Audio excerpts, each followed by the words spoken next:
Today I'll be going over what if Izuku becomes a Spartan for the Hero Public Safety Commission. And all the credit goes to the author in the description below. Let us begin, and let's begin the story. Chapter 1. What is a Spartan? A Spartan is a symbol. Hope, where there is none. In times of darkness, we are hope. And together we are unstoppable. Spartan Commander Laurette Agrina, January 8, 2160. 0131 hours 8 years before the USJ attack. Hamano Kenzo, director of the Hero Public Safety Commission, one of the most influential people in the entire world, was left speechless. Unfortunately, we believe that figure to be inaccurate, the person continued. That forced some words out of her. Unfortunately, she asked in disbelief. Just as it left her mouth, she immediately clamped down on her panic. She was the leader of the entire commission. She didn't have the privilege to show such alarm, no matter how dire the situation. And the situation was indeed dire. Back straight and shoulders squared, her eyes hardened with authority while a tone of command weaved its way into her voice. Explain. He closed his eyes and nodded his head. Ma'am, despite his best efforts, our agent was only privy to the most basic of information. It's also likely that they were misleading him about the true strength of their forces to ensure that he couldn't somehow leak anything too serious. He stopped to inhale before letting out a long sigh. With this in mind, we're almost certain that his initial report is largely underestimated. In reality, we could be looking at a force 10 times that size. Hundreds of thousands, she thought in morbid fascination. I guess they don't call themselves the Meta Liberation Army for nothing. All right, she started. A moment passed as she contemplated how to proceed. Her eyes tracked across all the other board members in the room. What are our options? We need to get in contact with every available asset and take action, one of them stated firmly. Okino Tadayuki. His posture was rigid, and his voice carried confidence, but she'd known him long enough to figure out his mannerisms. He was scared shitless, not that she could blame him. A large and overwhelming attack right now will surely catch them off guard. The mere sight of such a coalition of heroes and law enforcement may even quell this insurrection before it can further infect any more of our nation. Insurrection? Is that really what's festered beneath our very noses? Kenzo frowned as she contemplated his words. It did hold some merit. An overwhelming show of force could convince a good majority of these villains to surrender without violence. They could even convince All Might to drop a Detroit smash or two. Shock and awe. But there were a few issues with that proposal. Who exactly are we supposed to call on? Yokomiru chimed in. Composed, passionate, and ready to go the extra mile. She'd always found him to be a voice of reason during these stressful times. The agent was clear. The Meta Liberation Army has scores of pro-heroes among its ranks. And not just C or D listers either.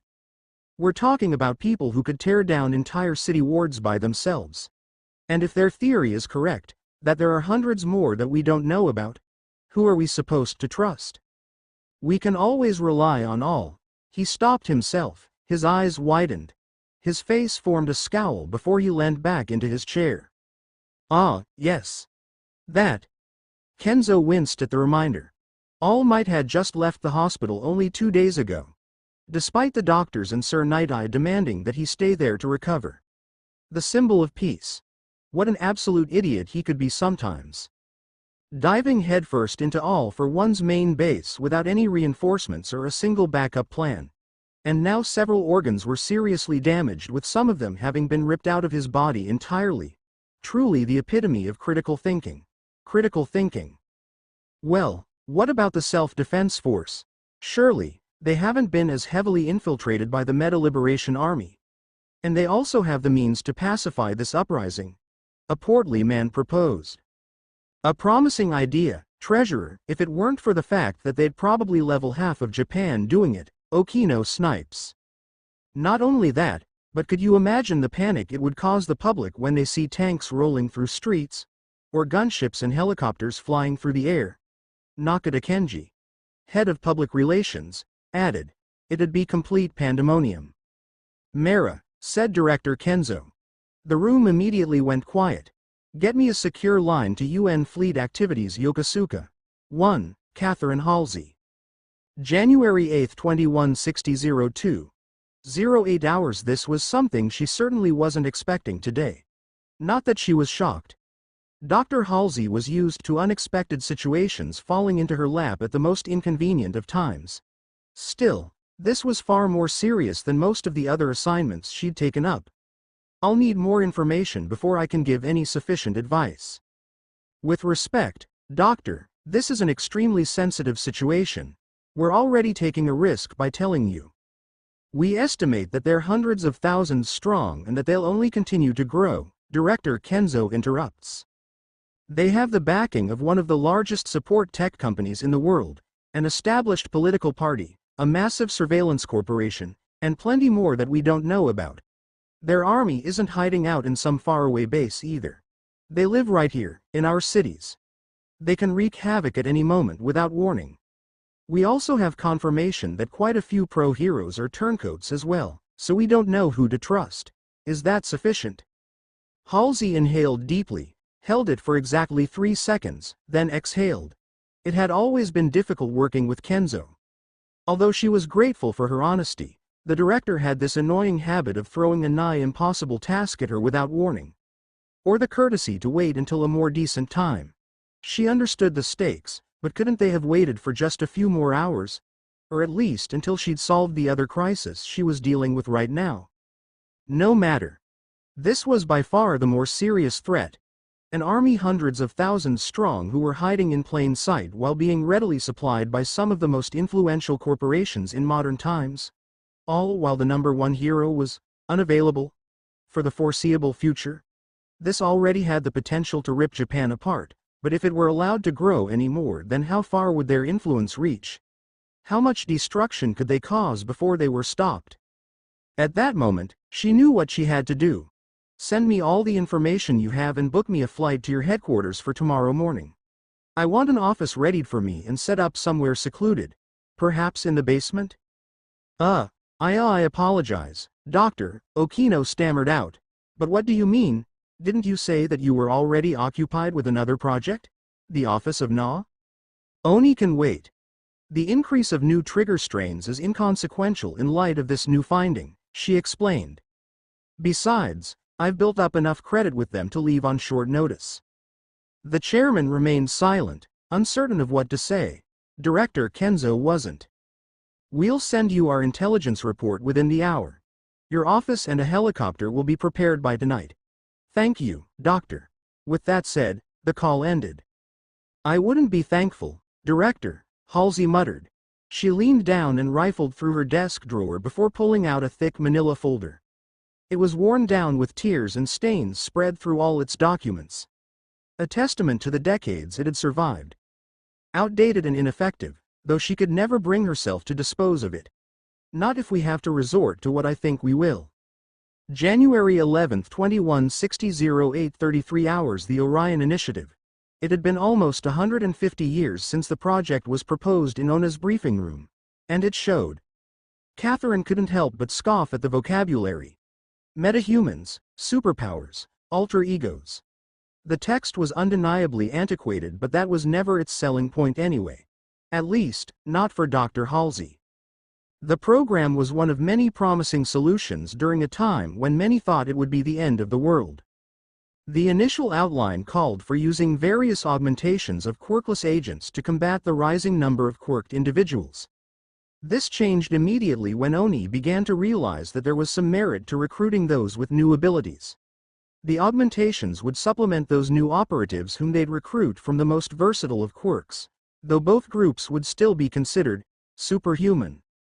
It was quite interesting to look at it from today's standpoint, where the quirkless were considered to be fragile. Many had even begun to see them as useless. Catherine let out an annoyed tisk at that thought. Useless, with what I have in mind that couldn't be further from the truth. Among the scant few who still knew about the initiative, most of them considered it to be a failure, and she could understand why. From the very onset, there were problems. Volunteers with uncertain loyalties, severe physical and mental health effects, budget constraints, and plenty more. Despite the successful operatives they managed to create and the missions that they were able to accomplish, it wasn't enough to make up for the numerous drawbacks. The burden from all of these factors combined eventually put the project on the ground without any chance to be improved. But Halsey wasn't quite so closed-minded. Despite its downfall, she couldn't help but admire the potential it had. All it needed was a fresh set of eyes to determine what went wrong and how to fix it. There were mistakes littered throughout the entire process, but she knew that they could be easily rectified. That's all it needed. Some adjustments. The first of which would have to be its candidate pool. Senior agents with at least 8 years of experience. They could be anywhere from their late 20s to their early 50s. Unacceptable. She needed to start somewhere younger, when their bodies would be more malleable and their minds more impressionable. Perhaps. January 21, 2160 12:20 hours. She knew how it sounded. Cruel, immoral, downright villainous. But honestly, knowing what she did now about Hawks and Lady Nagant, how did the board have the audacity to act so horrified? At least Director Kenzo was self-conscious enough to only have a look of mild displeasure. "It's wrong," stated Yokomiru. "It's necessary," retorted Halsey. "I didn't say it wasn't, it's just," he hesitated. "Is this our only option? We still don't know all that much about what we're facing. We could wait a little longer, gather more intelligence. That way we can make a more informed decision." "He's got a point," said another. "There's no going back once we start this. We need to be sure. Because if we aren't, and we put these kids through that hell, then we'll be monsters." Halsey finished. She understood. She truly did, but they don't have the luxury of slipping into a crisis of morality. What she was proposing would take years before there would be any payoff. Research, planning, abductions, training, and graduation. Just the sheer hassle of locating enough candidates who have the right genetic qualities and are within the necessary age group will take weeks. All while remaining undetected by both the MLA and the heroes. It's unavoidable, Mara. You have the same information that I do. This needs to happen, and it needs to happen now. Besides, grumbles Okino. It's not like we haven't done this before. Stealing kids' childhoods is tradition at this point. Just one small difference, said the treasurer. Hawks won't have a 50% chance of being permanently crippled or killed at the end of his training. Unfortunately, that's a flaw that we'll have to accept, Halsey stated. Her words were cold and barren of emotion, though underneath it all she was still racking her brain for more ideas. Trying to come up with ways to give these children candidates, even the slightest advantage. She pressed on. The benefits far outweigh the risks. Those who survive will become stronger, faster, and smarter than most heroes around the world. More importantly, is the fact that they'll have others they can depend on. Not just the occasional team-up. Brothers and sisters in arms that they'll be able to coordinate with instinctively. They'll be able to function like a single entity. It'll be unlike anything the world has seen. Yes, Kenzo began. A single word, and yet its power captured the attention of all. Conviction radiated from her as a fire stirred to life in her eyes. Halsey had heard that tone before. Oh no, not this. We'll be taking their innocence, their families, their friends, in some cases their very lives. But we'll be giving them something greater in exchange. She paused to look around. A chance. The chance. An opportunity to become a new breed of heroes. Hawks will be an inspiration. No doubt. But he's one man. These new children, however, they'll become the next generation. The other members of the board were starting to welcome the idea. They straightened up in the seats, lips forming into confident grins. Even Yokomiru appeared more assured with what needed to be done. Kenzo then turned to Catherine and looked her in the eyes. Dr. Halsey. Anything you need, it's yours. You have a blank check, she said. Then she scanned the room one more time. Ladies and gentlemen, the Meta Liberation Army is quite possibly the greatest threat we will have to face. But know this. Their emergence has led to their downfall. A new age of heroes is on the horizon, and we will shepherd them to perfection. Halsey resisted the urge to scoff. Always one for the theatrics.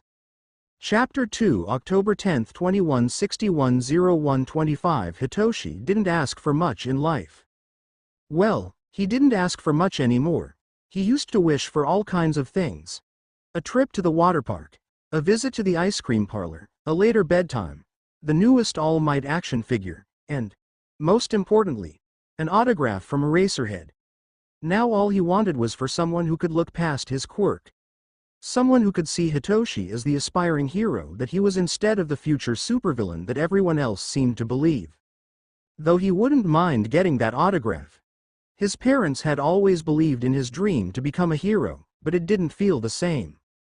His parents would support him if he wanted to be a chef, an astronaut, or a snake charmer. He was their son, and that's just how they were.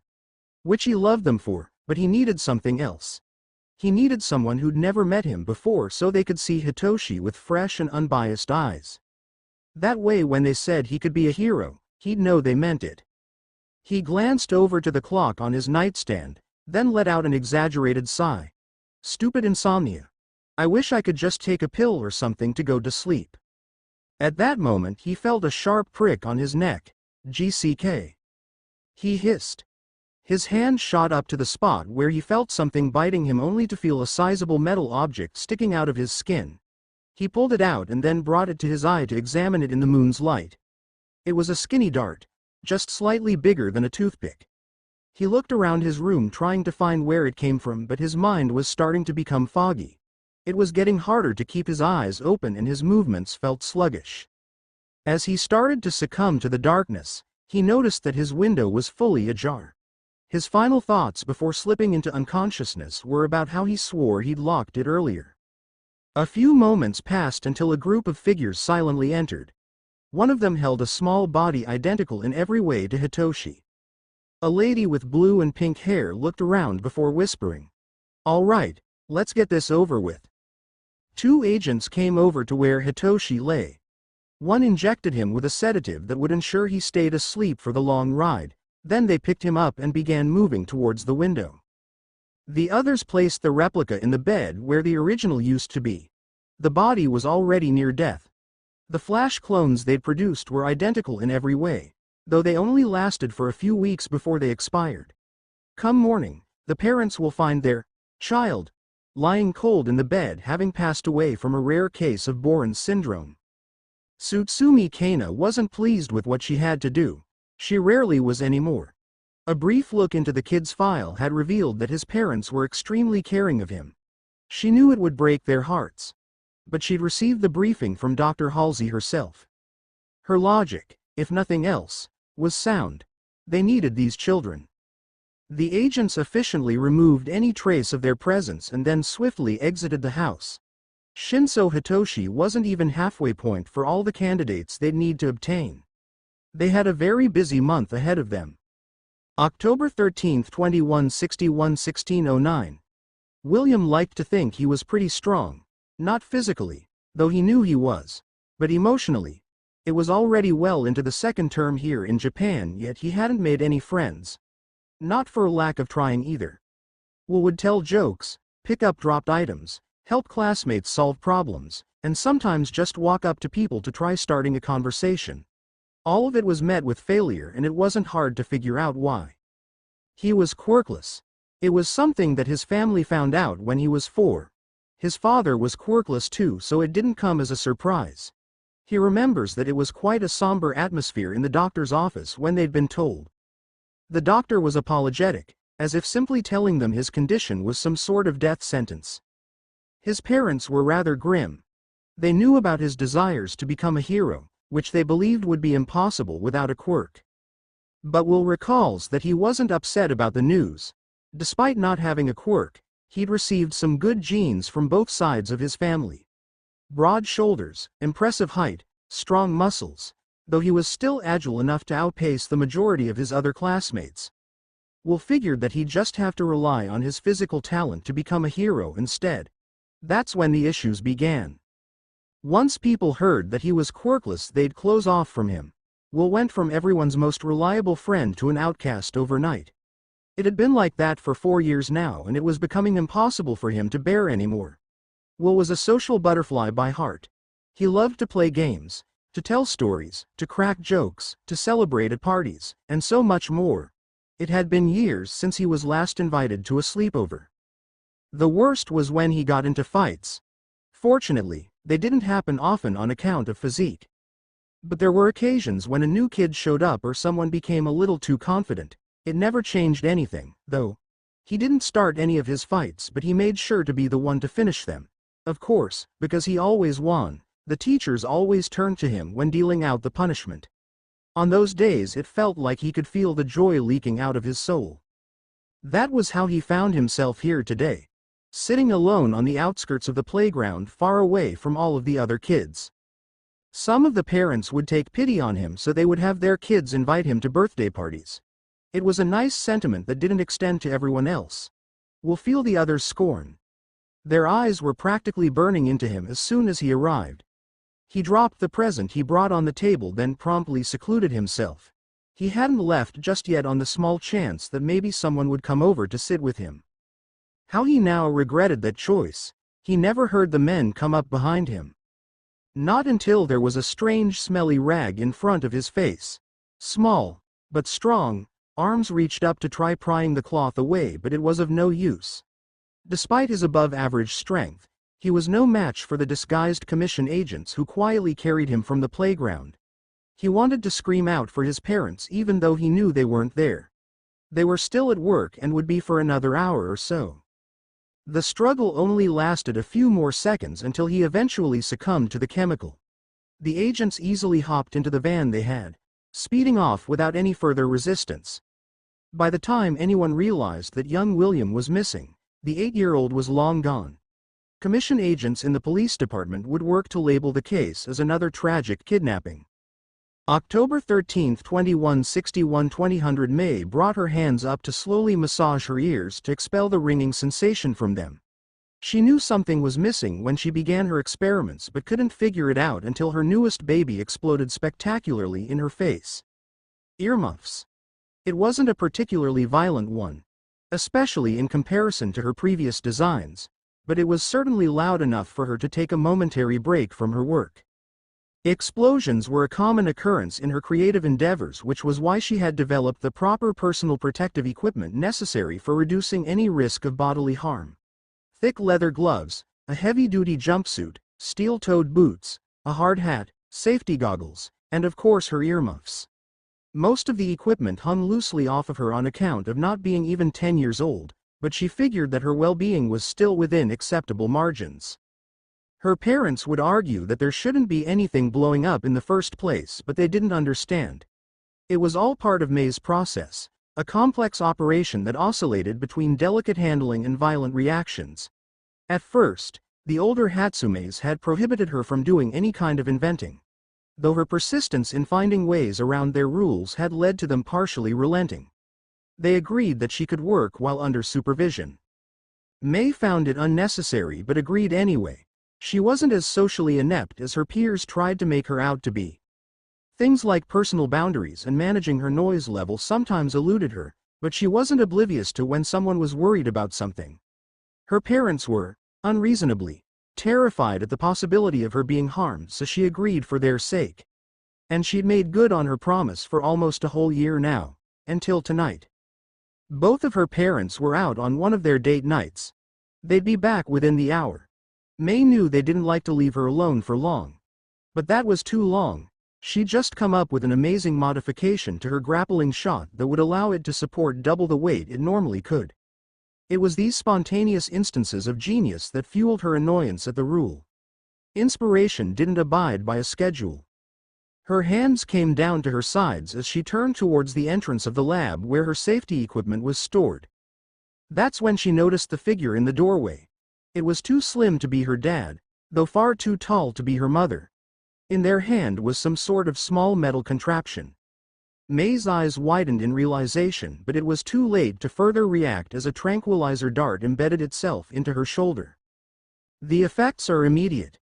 May can hardly stand, let alone cry out for help. She tries to move towards the table so she can steady herself, but her feet give out. A commission agent is quick to catch her before she hits the floor. Several more enter, carrying cases and a flash clone of May. The lead agent looks around, then nods to the others. Let's get busy.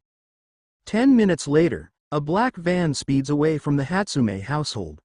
30 minutes after that, police and ambulances would respond to reports of a booming explosion coming from inside. Far larger than anything the neighbors had heard before. Just like the commission had planned. October 17, 2161. 1550. Izuku Midoriya, 8 years old, limps home from another day of taunting and beatings. It's been like this for the past 4 years, ever since he discovered he was quirkless. Just about everyone he knew had either distanced themselves or started to bully him. Even Kachan, his best friend, now openly ridiculed him or used his quirk to put him in his place. Izuku winced as he put too much weight on his bad leg. It sported a nasty wound on his calf from one of the earlier explosions. He'd have to stop by the convenience store and buy some more burn cream as he was beginning to run out. As he hobbled along the sidewalk, he couldn't help but think about how he'd gotten this particular beating. Kachan and his other friends hadn't even noticed him at the time. They were too busy pushing down some other poor student. Izuku should have just taken the opportunity to slip out of the school grounds and go home. He would have been able to avoid the pain. But he couldn't ignore the boys' cries for help. A real hero is always willing to put themselves in danger to protect those in need. He put himself between Kachan and the boy, splaying his arms out wide to act as a human shield for him. He tried to tell Kachan that it was wrong, that heroes don't go around hurting people like this.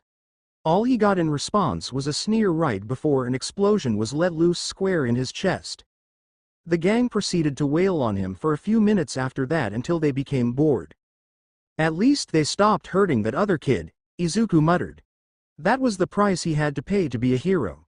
Without a quirk, he'd have to work twice as hard, maybe even 10 times as hard. All that mattered was that he'd be able to protect others, even if it meant that he had to suffer the beatings himself. He could live with that. But what if that's not enough? He mumbled worriedly. His face drew into a frown as he thought of the possible situations. What if he was too weak to stop a villain and they threw him to the side without a thought as they went to hurt people? What if he was too slow to stop a villain and they started attacking the bystanders before he could even get there in time? What if? He paused his spiraling thoughts as he heard something in the distance that made him perk up a bit. A battle. It sounded pretty big too if the yells and thunderous bangs were anything to go by. He excitedly pulled out one of his notebooks and made his way there. There were going to be heroes he'd need to observe. As he turns the last corner, he gets to watch firsthand as the hero known as Death Arms gets sent flying into the side of a restaurant. Fragments of glass erupted throughout the area with people quickly bringing their arms up to shield their faces. A loud, inhuman snarl drew Izuku's attention towards the other side of the street. The figure is massive, easily more than 4 meters tall with bundles of muscle underneath thick tan fur. It's some sort of ape, definitely a mutation quirk, who has only a pair of large black shorts to keep them modest. Their crazed eyes are filled with absolute bloodlust and narrowed dangerously at the opponent in front of them. Another hero wrestles with the villain. It's Ryukyu, the dragoon hero, in her large and intimidating dragon form. Though a grimace is etched into her draconian face, her eyes are ablaze with determination. Their hands are interlocked with each other as both try to obtain some form of leverage. Ryukyu flares her wings and they beat strongly in the air, providing her the strength necessary to force down the giant. But just as she gains the advantage, the ape-man changes tactics. He tightens his grip and pulls her in for a thunderous headbutt. Ryukyu is stunned for only a moment, but it's all he needs as he takes a small step back and then launches a front kick into her gut. The blow sends her crashing into a building not too far from the spectating Izuku. The dragon hero pulls herself from the concrete, leaving a large indentation in it.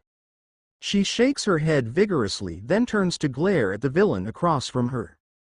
Her opponent hit his 2 fists together twice, psyching himself up before moving full tilt towards her. Ryukyu makes her desperate charge towards the villain. No doubt an attempt to clash in the middle to keep the fight from getting any closer to the onlookers. However, the effort is in vain as the titanic figure tackles her into the wall. Bits of concrete rocket out in all directions, though the villain shows no signs of letting up. He takes a step back before driving his fist into the hero again and again. A sharp crack resonates through the air following each blow. The sound is emanating from the fracturing concrete of the building.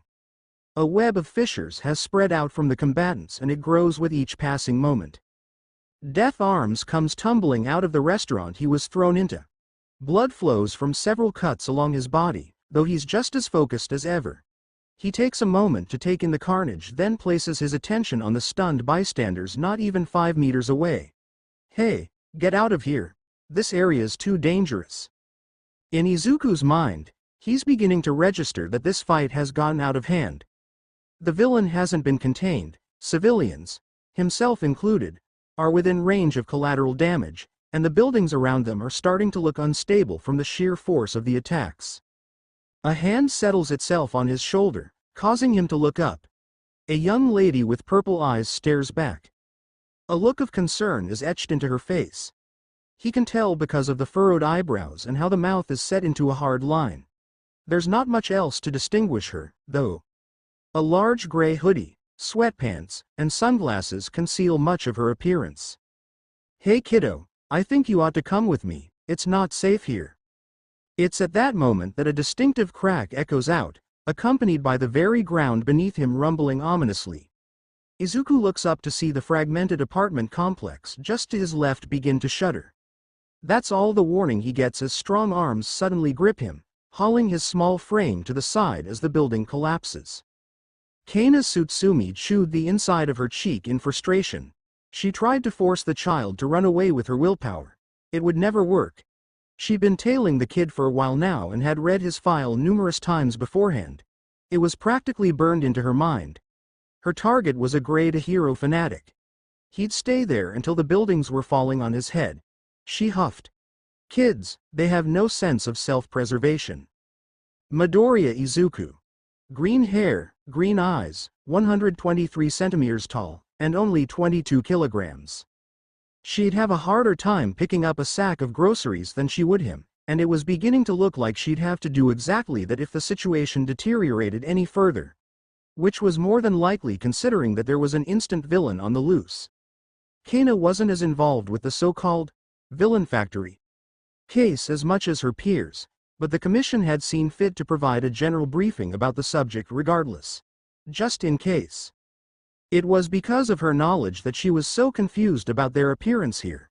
The instant villains had so far been limited to the Naruhata ward of Tokyo, though there were reports that they'd begun to pop up in other areas of the city as well. Was it possible that the villain factory was starting to spread their influence, or had they already reached out this far? Now's not the time, she rebuked herself.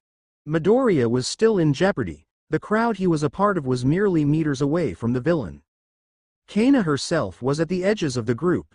She'd been maintaining a healthy distance for a while to make sure no one became aware of her tracking him. It was when she caught sight of the battle that she began to inch closer to him. The number of candidates for the project was so few, they couldn't allow the chance for a single one of them to be placed in danger.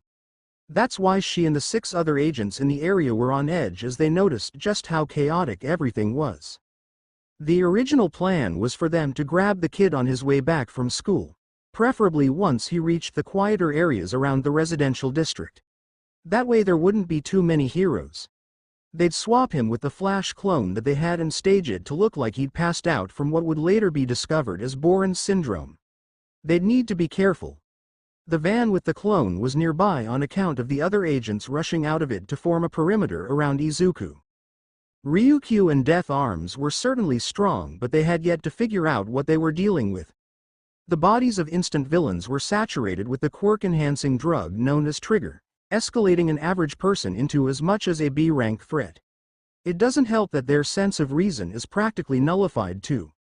The drug only lasted for several minutes, but the damage it could cause was immense, as Kana and Izuku were bearing witness to now. That damn kid, she thought. If he'd just followed his usual schedule, we could have picked him up by now. Though honestly, she wasn't upset with him. She watched as he defended that kid from the bullies, and how he got his ass kicked for doing it. He'd make a fine hero someday, so long as he survived whatever Halsey had in store for him. It was then that Ryukyu slammed into a wall, the instant hero moving up to capitalize on his momentum. As the buildings around them, some were several stories in height, shook with each devastating blow, Kana decided the area was now an unacceptable hazard.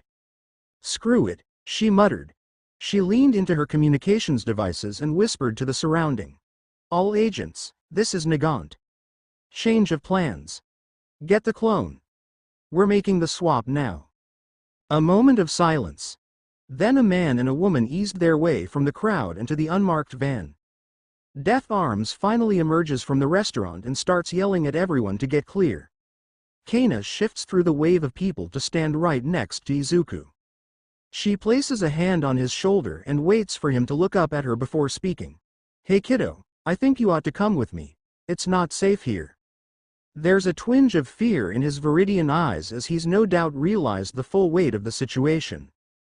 Those eyes then widen in pure unadulterated terror as an audible crack resonates through the area. Kana doesn't bother turning to address the noise. She's taken Izuku into a death grip and is now sprinting full tilt back towards the van. She wants to stay to direct the civilians towards safety, but she continues onward. Misery drives through her heart like a blade, especially as the screams begin to start. She has a mission, though, and failure is not an option. The very earth rattles as the entire face of the apartment complex comes crashing down into the streets. The other agents make it there before her and hurl the van's side door open. She jumps inside, handing the kid off to the other agents so that they can sedate him. He doesn't make any effort to move as the needle pierces his skin. He's stone-cold rigid, probably locked up from the fear. Now's not the time to worry about him, though. A turn of the key and they're speeding off towards the extraction point. She looks around and notices that the two agents who went to grab the flash clone are absent. She turns to the man next to her. Where's? Buried under the rubble, along with the clone. There's no way we'll get to them right now, he says. Shit, she mumbles. Notify control, tell them that they're gonna need to get a cleanup crew out here, fast. At least the target was secured. Chapter 3, October 22, 2161. 6 o'clock. It was a large room. An auditorium, he recalled. Beige-colored walls that were more than 9 meters high loomed over them all. The seats were hard, stiff plastic that practically forced him to sit up straight lest it dig into his back. The bright white lights on the ceiling seemed to make the room even more oppressive than it already was. The air was crisp, and the longer he sat there unmoving, the colder it seemed to get. Or maybe that was his fear. He honestly believed himself dead when he first woke up, but he quickly figured out that wasn't the case. Ghosts don't have physical bodies, therefore they can't feel anything and do not need to breathe. Yet Izuku was gasping for air upon awakening, with the sensation of pins and needles all along his body. A brisk checkup told him that he had a few cuts and bruises, though nothing else. He found it odd as he thought there should have been more damage considering the last thing he remembered was a building falling around him. He took another glance at himself again, just to be sure, then he went back to staring at his shoes. Izuku tried to think of anything else to focus on, but the icy grip of pure terror was becoming too intense to ignore. How long had he been sitting there? 10 minutes, 20 minutes? An hour? When he and the other children were escorted in here, they were ordered to stay quiet. But that had felt so long ago. There was nothing in the room that he could use to judge the passing of time. No clocks, no windows, no announcements, or noises from the outside that he could listen for. Even the guards remained unwaveringly still, like they were carved from stone. The only thing he could watch for was the occasional shuffling or sniffling of the other children. There had to be at least 100 of them spread unevenly throughout the room. Izuku guessed that they were all around his age, with none of them looking more than 10 years old.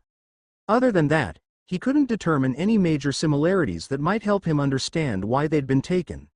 They were a diverse bunch.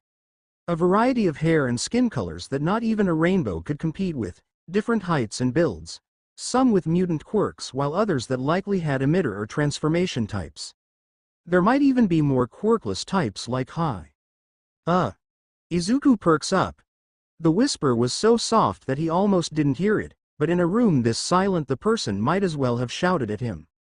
It was the girl sitting just a couple of seats to his left. She was still facing forward, but her head was tilted enough that he could look her in the eyes. They were silver and had oddly shaped pupils which seemed to shine in the company of her soft pink hair. She sat with a bit more composure than him, but still had that look of unadulterated fear that he possessed too. "You're mumbling," she says delicately, as if she expects to be punished. "Oh, sorry," Izuku whispers back. "It's okay. I just don't want you to get in trouble," she reassures him. That's new for Izuku. No one at his school ever worried about him. In fact, some students even laughed at his injuries or cheered his bullies on. It was strange, though nice. The silence continued for a few more seconds until Izuku decided to press on. Do you have any idea why we're, here?" She gives a slight shake of the head. "No, the last thing I remember before coming in here was. She struggles to continue. Izuku can see her eyes starting to gloss up as whatever method they used to abduct her was still fresh in her mind. He understood that. After all, he was certain that he'd died until a guard had shocked him awake with a stun baton. The events were still so visceral that he too began to tear up. He needed to do something. "Hey, just wait. Don't worry about it, His mind starts racing, trying to think of what to say. "My name's Midoriya. Midoriya Izuku." She takes a deep breath. "Fua Mawata," she says shakily. "It'll be okay, Fua. We just need to." He pauses to collect his thoughts. What can they do? Well, nothing. But the heroes will be coming soon. All Might is probably on his way right now. That seems to calm her down. In fact, if the body language of those around him is anything to go by, then some of the other children have heard him too. He sees their shoulders slumping and a few of their fists are starting to unclench. "All we need to do is stick together and wait," he tells them all. He receives a few nods before they all go quiet again. It's not long after that two people walk out of the door on the stage. One is a brunette woman with shoulder-length hair, a long white lab coat, and a datapad in her left hand. A frown is etched into her face, and from the way she walks Izuku knows that she means business. Then there's the man to her left. He's tall, with broad shoulders, and a big bushy mustache. There was an air around him that screamed, "If you mess with me, I will pulverize you." The two of them stop in front of the podium, share a nod, and then begin. "Good morning, candidates," the lady says. "I'm sure you're all confused and have questions. I ask that you remain patient. All will be explained shortly. My name is Catherine Halsey, and this is Franklin Mendez. We're here on behalf of the Hero Public Safety Commission." Izuku blinked. Did they honestly think that he'd just fall for that? The Hero Commission revolves around working with heroes. They didn't go around abducting kids or threatening to stun them if they talked out loud. He heard someone to his right let out a scoff while another girl behind him muttered, "Yeah, right. You're all probably skeptical of that. I know I would be. But it's the truth, and we have something here to prove that to you." With a few taps on her datapad, the lights go dim while a hologram crackles to life. It features the seal of the HPSC, then transitions to the director of the Hero Commission herself, Hamano Kenzo. "Hello, candidates." Her voice waits it. She's the picture-perfect example of professionalism, though she sounds like she's struggling to form her next words. If you're watching this, then it means that you've already met Dr. Halsey and Chief Mendez. Please, listen to them. They'll be able to give you the details of the crisis that we find ourselves in, and what we need from you. Izuku starts to feel a lump in his throat. They're not lying, are they? What's going on? "I won't lie. What we're asking from you will seem impossible, but I assure you that the only reason I've authorized this is because we don't have any other choice." She lets out a sigh, then motions to someone off-screen. "Just know that you won't be alone. Not only will you have the support of the Commission, but of those around you as well. Good luck, candidates. We're all depending on you." The hologram cuts out and the lights return to their previous brightness. Dr. Halsey clears her throat while stepping forward. 7 months ago, two pro-heroes came to the Commission with frightening information. A massive organization of villains has been forming for the past few decades. He felt queasy. Bile began to rise in his throat, forcing him to swallow hard lest he release the remaining contents of his stomach.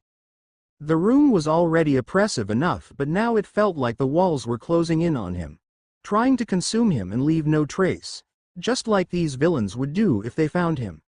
The doctor spared no detail in describing the threat. 500,000 soldiers? International corporations? Traitor heroes? This was the kind of stuff he read in comic books or watched in movies. It wasn't supposed to happen in real life. He was near bursting when someone beat him to it. What about All Might? A lanky purple-haired kid asked desperately. Some of the other kids nodded around him. Where is he? The man, Mendez, scowled.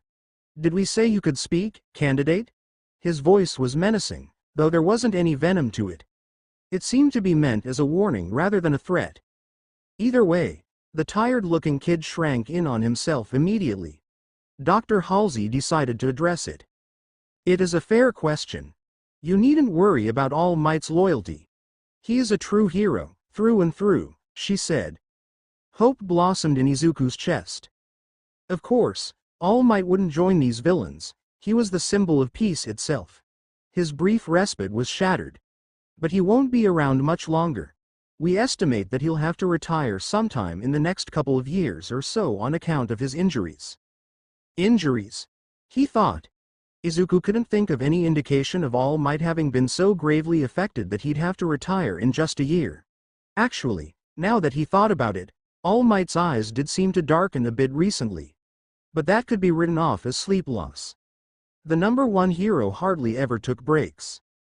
It's not surprising that you haven't noticed. He's strong enough to push on without it affecting him in public. But they're there. It's only a matter of time until they begin to show. Her hands danced over the datapad, causing a selection of holographic images to appear in the air. Izuku nearly gagged at the sight of his idol clutching his abdomen where blood flowed freely. Other pictures were worse, as they showed parts of his intestines that were seemingly blown straight out of his body. Most of the images were shaky, as if they'd been taken from a handheld camera, whereas others were more defined. These higher quality ones were of All Might in the hospital with an assortment of medical machinery hooked up to tubes and wires that penetrated his body from head to toe. The hero was an absolute wreck. Late last year, on December 22nd, All Might engaged a villain the likes of which the public has never seen. He was known as All for One. His quirk allowed him to steal people's quirks, then either give them to someone else or use them for himself. It's believed that he accumulated more than several hundred quirks through his lifetime, and he grew to become immensely powerful because of that. This is the result of their battle. Another slew of pictures materialized at her request. Izuku gathered that they were supposed to depict some sort of battlefield, but it was more along the lines of a giant crater with smaller craters around the outskirts. That's when he noticed that the outskirts were the remnants of buildings and mountains. The damage seemed to extend for kilometers in all directions. How had he never heard of this before? How could a villain so powerful go unnoticed? All Might was successful in defeating All for One, but you now know what it cost. The world's symbol of peace cannot continue for much longer. Dread permeated the entirety of his being. His fingers went numb while his shoulders all but sank like they'd turned to concrete. His eyes were watery and he could hear similar choked sobs from all around him. The greatest hero to have ever lived was soon to be no more. But just as quickly as their hope had vanished, the doctor was quick to restore it. And because of that, it's time for a new symbol to take his place. Izuku looked up. He was floored by the insinuation of what she'd said. After all, who could replace All Might? He didn't get to be the #1 hero in all Japan for nothing. He'd saved thousands of people, defeated the most terrifying villains, and he'd practically negated entire natural disasters. But most of all, never once did his smile ever leave his face. He'd inspired the entire world. Who could compare to that kind of strength? Despite the turmoil we find ourselves in, there's still a chance for our future. You've been taken from your old lives for one important reason. You, all of you, have been selected to become the next generation of heroes. A gasp escaped from the crowd of children. Izuku didn't know if it was him, though he honestly couldn't care. Had he heard that right? Did someone just say that he could know, would become a hero? He'd told that to himself hundreds of times before. That no matter what anyone said, he'd become a pro. But to hear someone else reaffirm that, it'd just. With our guidance and technology, we will mold you into a new breed of guardians. You'll be faster, stronger, and smarter than the average professional out there. But your most important asset is already present. Those around you might be strangers now, but soon enough you'll come to call each other family. You will put your trust in them, and there's something in you. Rely on them. Your very lives depend on it. Izuku could feel his heart pounding in his chest now. The corners of his eyes turned watery in anticipation of the coming Midoriya signature tears. He barely held them back so that he could take a glance at those others sitting beside him. Mawata met his eyes, and despite her earlier, she gave him a fierce smile. The kid on his left, a boy with blue, rock-like skin, gave him a shy nod. No one here will lie to you. What you're about to endure will be borderline torturous, but from your pain, you'll emerge as champions. Indomitable. Now, please follow Instructor Mendez and the others towards the airfield. They'll bring you to Camp Kashyyyk, where you'll take your first step towards becoming heroes. Initiation. Chapter 4, October 23, 2161. 947. Hitoshi is conflicted. He's finally gotten what he wanted, more than what he wanted actually. Not only are there people who fully support his dream of becoming a hero, but they're allowing him to become one of the greatest heroes ever. If the doctor were to be believed, he and those around him would change the world forever. It was incredible. The only problem was what he had to give up to accomplish that. None of the instructors said it, but from the way Dr. Halsey spoke it was clear that he wouldn't be seeing his parents for a long time. Maybe never. Whenever the thought returned to his mind, he'd feel a tightness in his throat and cold tendrils of utter sorrow gripped his heart. How were they doing? No, that was a stupid question. He was missing with probably no clues of where he'd gone. They'd be in complete pandemonium right now. When he wasn't depressed about the thought of his parents crying themselves into a mess due to his disappearance, he was busy thinking about 2 minutes. That. Oh yeah, that. Apparently, initiation consisted of everyone throwing themselves out of a plane that was a bajillion meters in the air. The instructors had explained that it was completely safe. Totally safe. They'd received fancy parachutes that would automatically deploy at an altitude high enough that keep them from hitting the ground too fast, but low enough to ensure they'd drop within the camp's general area. Just in case, Mendez-sensei decided to teach them the parachute landing fall. That was reassuring. In the unlikely chance that their parachute malfunctioned, they had someone there to save them. Apparently, there was some older candidate with a flight quirk accompanying them for his training. He'd given everyone red feathers and explained that it would allow him to catch them immediately if something went wrong. Odd, but Hitoshi decided he would never judge another person's quirk. Besides, he had more important things to worry about. On your feet. Mendez-sensei's voice blared out over the speakers. Hitoshi and the others didn't waste a second. The senior instructor had made it abundantly clear that everyone was making the jump. They were all standing and waiting for an instructor to come and make one final check before the rear ramp would open. Hitoshi took that time to examine the situation to calm himself. The plane itself was massive, easily able to fit all 100 children and the dozens of other commission personnel inside. Every candidate was garbed in a bright orange jumpsuit to make them stand out, and a pair of goggles to protect their eyes. Black leather boots were issued to them all along with a signal flare that they could light if they somehow did get hurt. An instructor finally made their way over to Hitoshi. As he made his inspection, the man simply said, "Remember your orders." His orders. How could he forget? Hitoshi has committed Mendez-sensei's instructions to memory with ease due to how simple he'd made them. Land, find other candidates, sit tight, wait for someone to come and get them. There was more context behind it, but the senior instructor stressed those 4 steps the most so that no one would misunderstand. 10 seconds. Hitoshi could feel his stomach clench when the lights overhead snapped to an ominous red. He looked towards some sort of stop sign contraption lit up on the right side of the bay. Its simple red illumination seemed far more menacing than it should have been. Then it shifted to yellow. Then finally green. As the back ramp started to open up, the deafening sound of rushing air encompassed the cabin. Hitoshi shrank back, as did almost everyone else. This was it, he had to. This was crazy. There was so much that could go wrong. Everything could go wrong. What if the parachute failed and no one was there to save him? What if he hit the ground too hard and broke his legs? What if wolves or bears were waiting for him to land? What if? An orange and green blur whips past Hitoshi and the others. Before the ramp is even fully opened, he's practically thrown himself out the back. No hesitation whatsoever. What the hell? A candidate squeaks. What the hell, indeed. What the hell was Hitoshi doing? This was it. This was his opportunity, his moment, his first step to becoming a hero. All he had to do was jump. And so Hitoshi sprinted right after the green-haired kid without looking back. He finds out later that every single one of the candidates follows his example. Every one of them makes the jump of their own volition. Izuku didn't waste even a moment. This was far more than everything he ever wanted. The support of an entire organization who were ready to not only help him become a hero, but become the next generation of heroes built to fight even the most overwhelming of opponents, all in the name of instilling hope across the world. Oh yeah.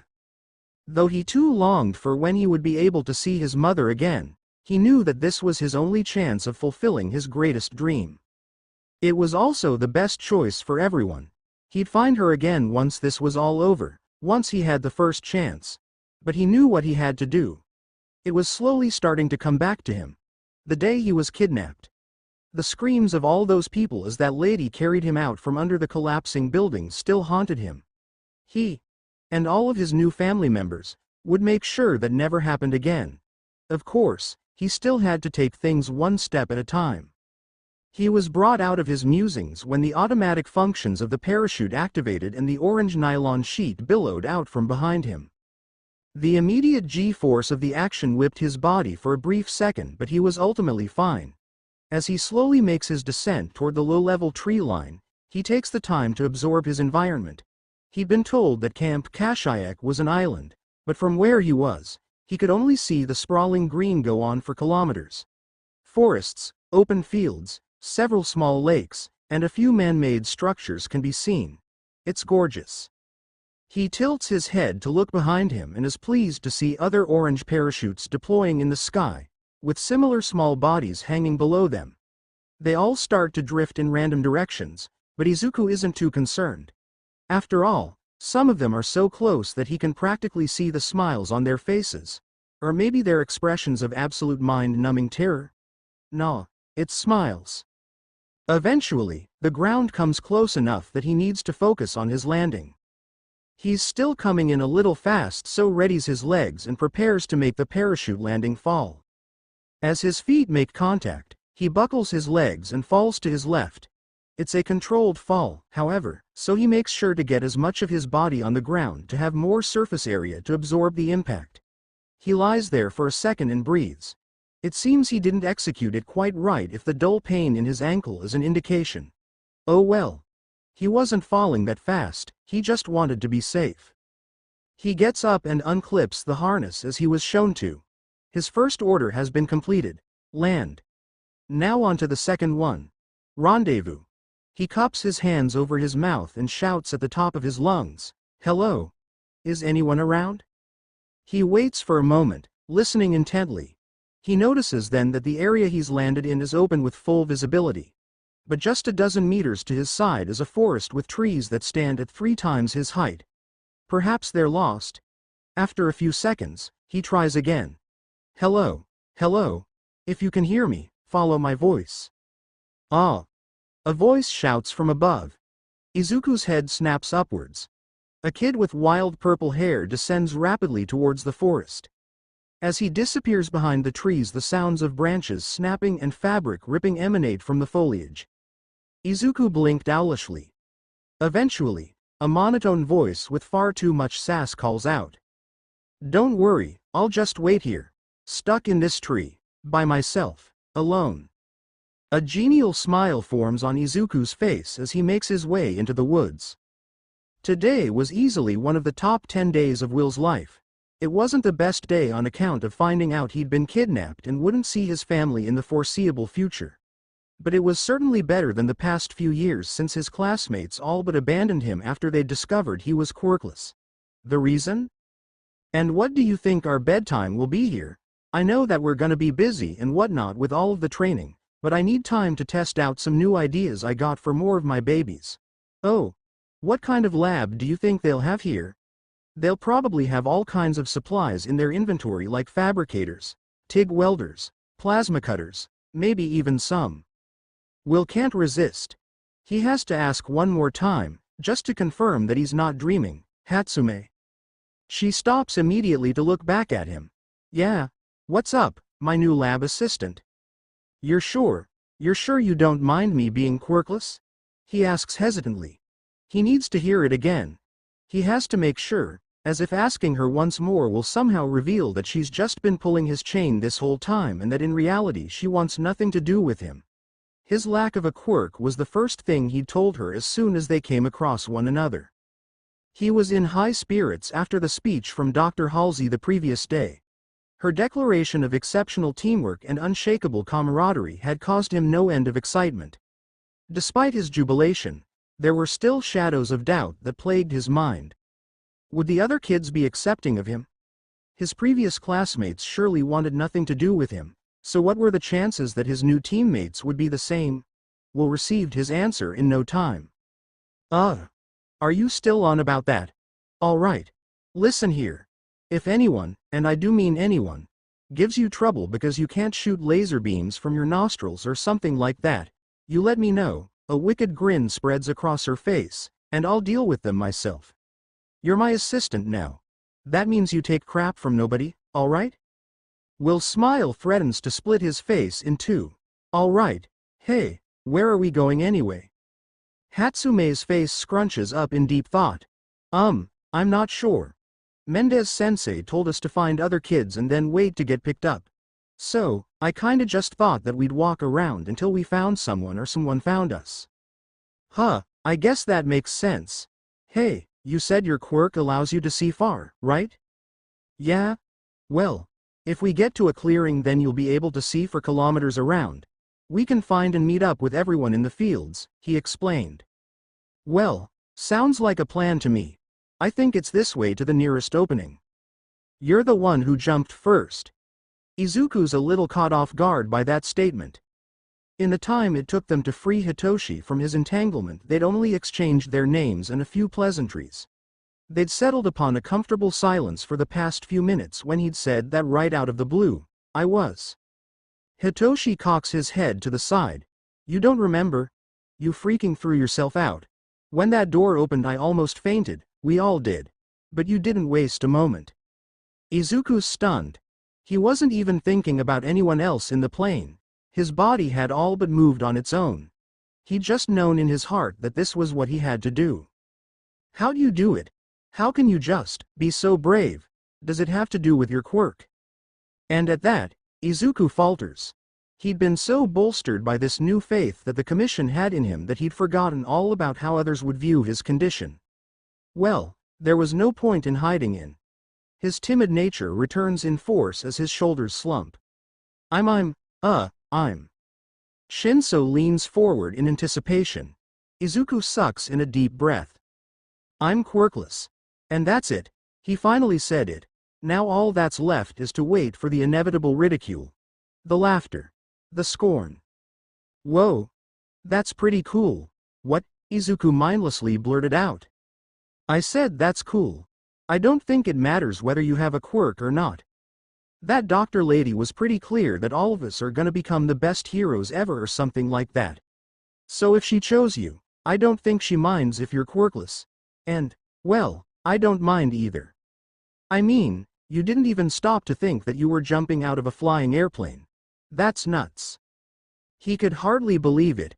This was the second person in just 2 days to tell him that he could achieve his dream of becoming a hero.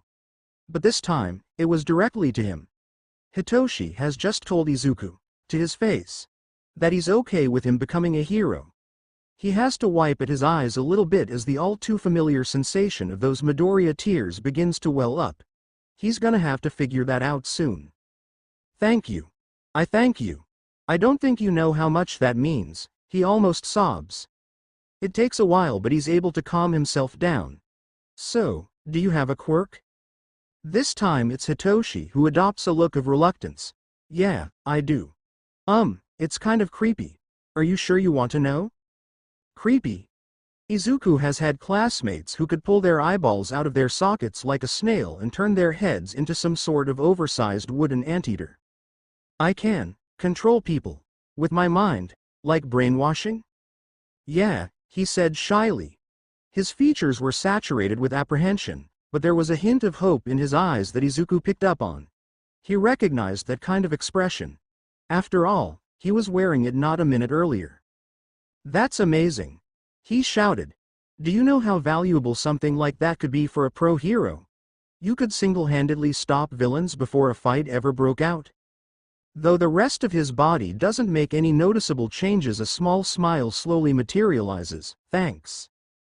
Before he can start again, there's a rustle in the distance further into the woods that startles both of them. Muffled voices could be heard. Then, a boy emerged from the greenery. Oh hey, there's someone right there. How's it going? Will exclaimed. The girl who walked out from behind him seemed to be just a little more enthusiastic. What's this?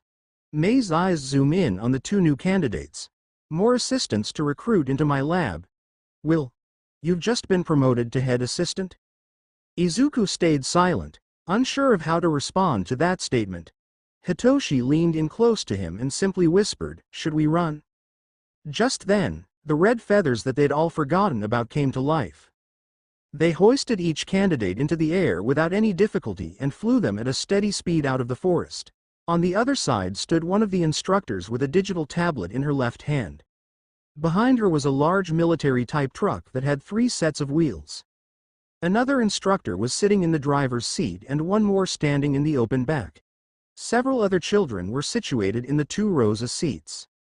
The lady in front of them looked from Izuku to Hitoshi, then May, and Will before typing into her datapad. Candidates 013, 037, 039, and 043 have been secured. A high-pitched ping squeaked out of the device. The feathers were gently placed 4 on the ground where they were addressed by the instructor. Candidates. Congratulations. You've passed your initiation. From this day forth you 4 are a team. One big happy family. You'll do everything together. Am I understood? The new teammates nodded fervently. Outstanding. Allow me to officially welcome you to Camp Kashyyyk, Fireteam Mythic. Chapter 5, March 18, 2162-618. The Fireman Carry. A tried and true method that allowed someone to carry a whole other person across long stretches of rough terrain with nothing but their own strength. It had been used countless times over the centuries to transport the wounded, saving an equally countless number of lives. However, none of that information meant that it was a comfortable process. Izuku tried his best to remain steady and take the pressure off of the shoulder that was buried into his stomach. HNNGH, he grumbled. Sorry, Izuku, Hitoshi panted out. He took a split second to readjust his hold, but had to continue on the trail.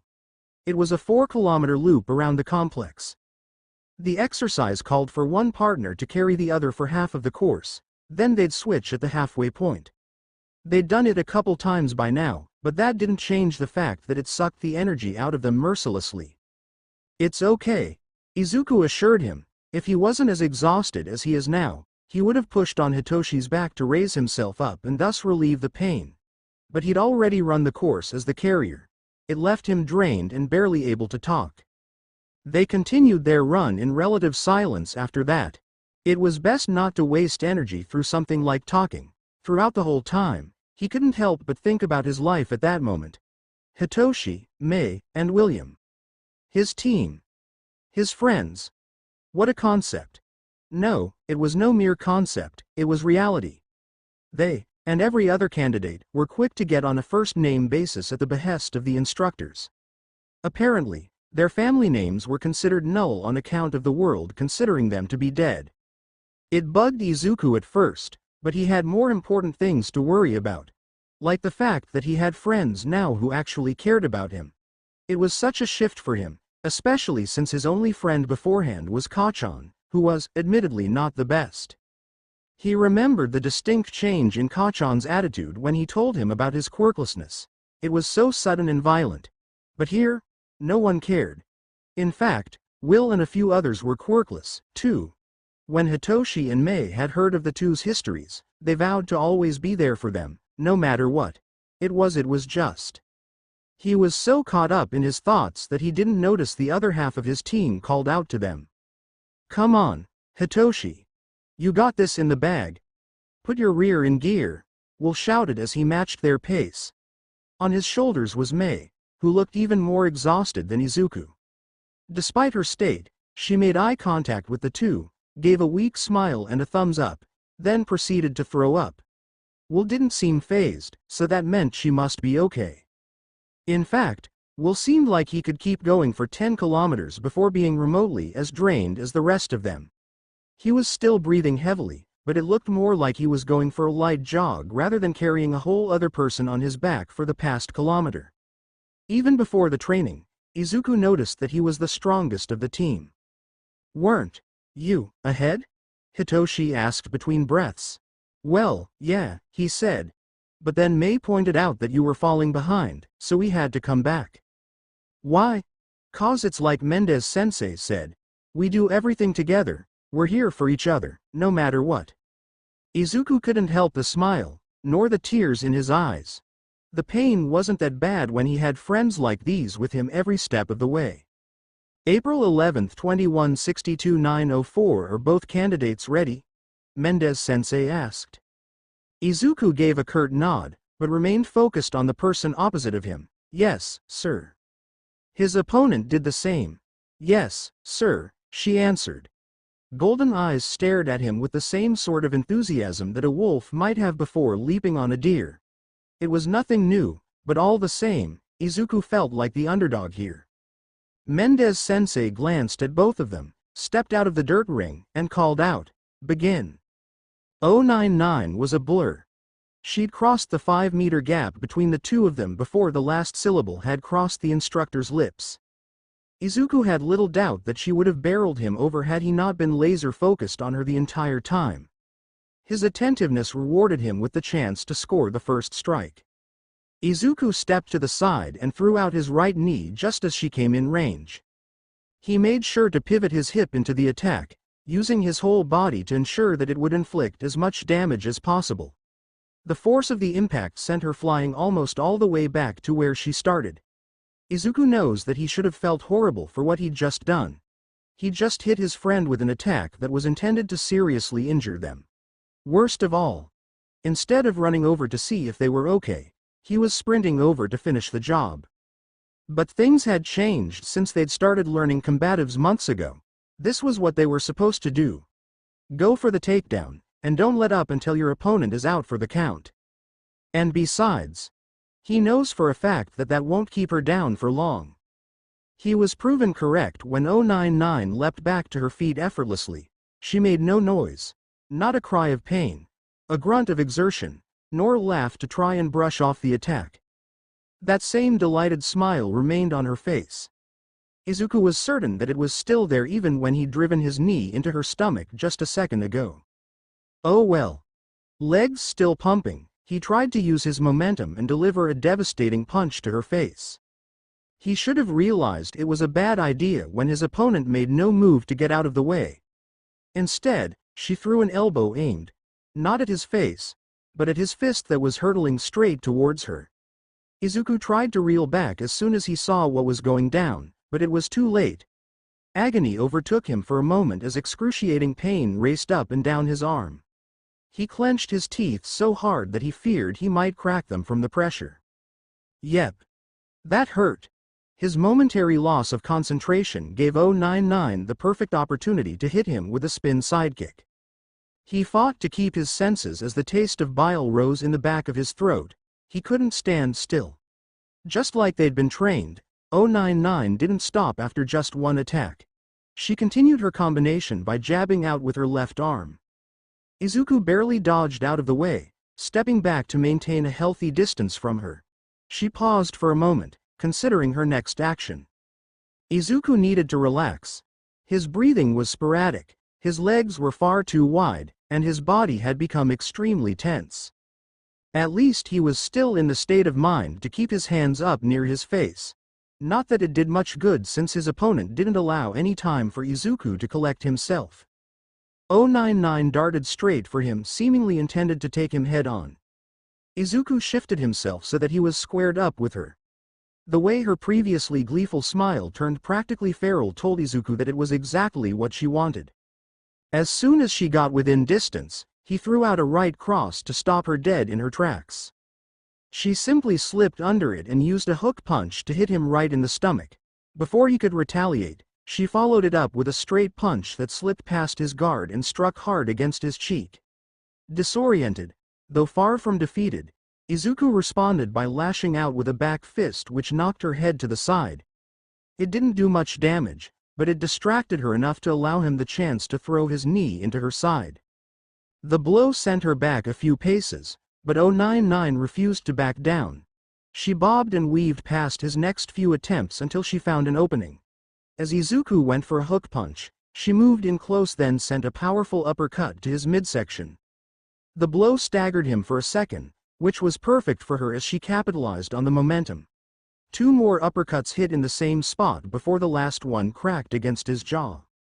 Izuku saw spots at the edges of his vision as he collapsed backwards. Muscle memory kicked in as he tucked his chin to his chest to avoid smacking the back of his head against the ground.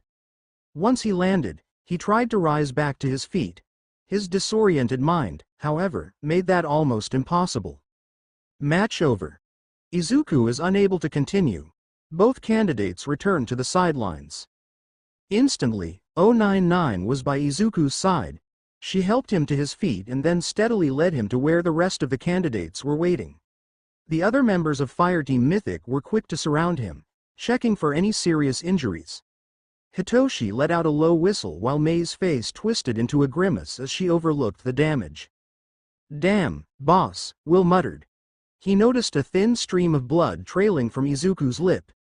It seemed he'd bitten it when he took the uppercut to his face. "She did a number on you. You need the doc?" Izuku simply shook his head in the negative. Right next to them was Candidate 99's team, Gauntlet, who were also in shock. Though for a fairly different reason. "Wow!" Kami softly exclaimed. "I think that's a new record for someone lasting this long against her. You took those hits like a champ, Izuku." Izuku looked up to give her his best smile, as battered as it was. Then his eyes wandered to the girl to her left. She met him with a smile of her own. Some would say that it was far too psychotic for a kid her age, but not one of the other candidates was bothered by it anymore. "Good match, Himiko." "You too, Izu-kun." May 27, 2162 1252 Heroics Class. It was something to look forward to every day.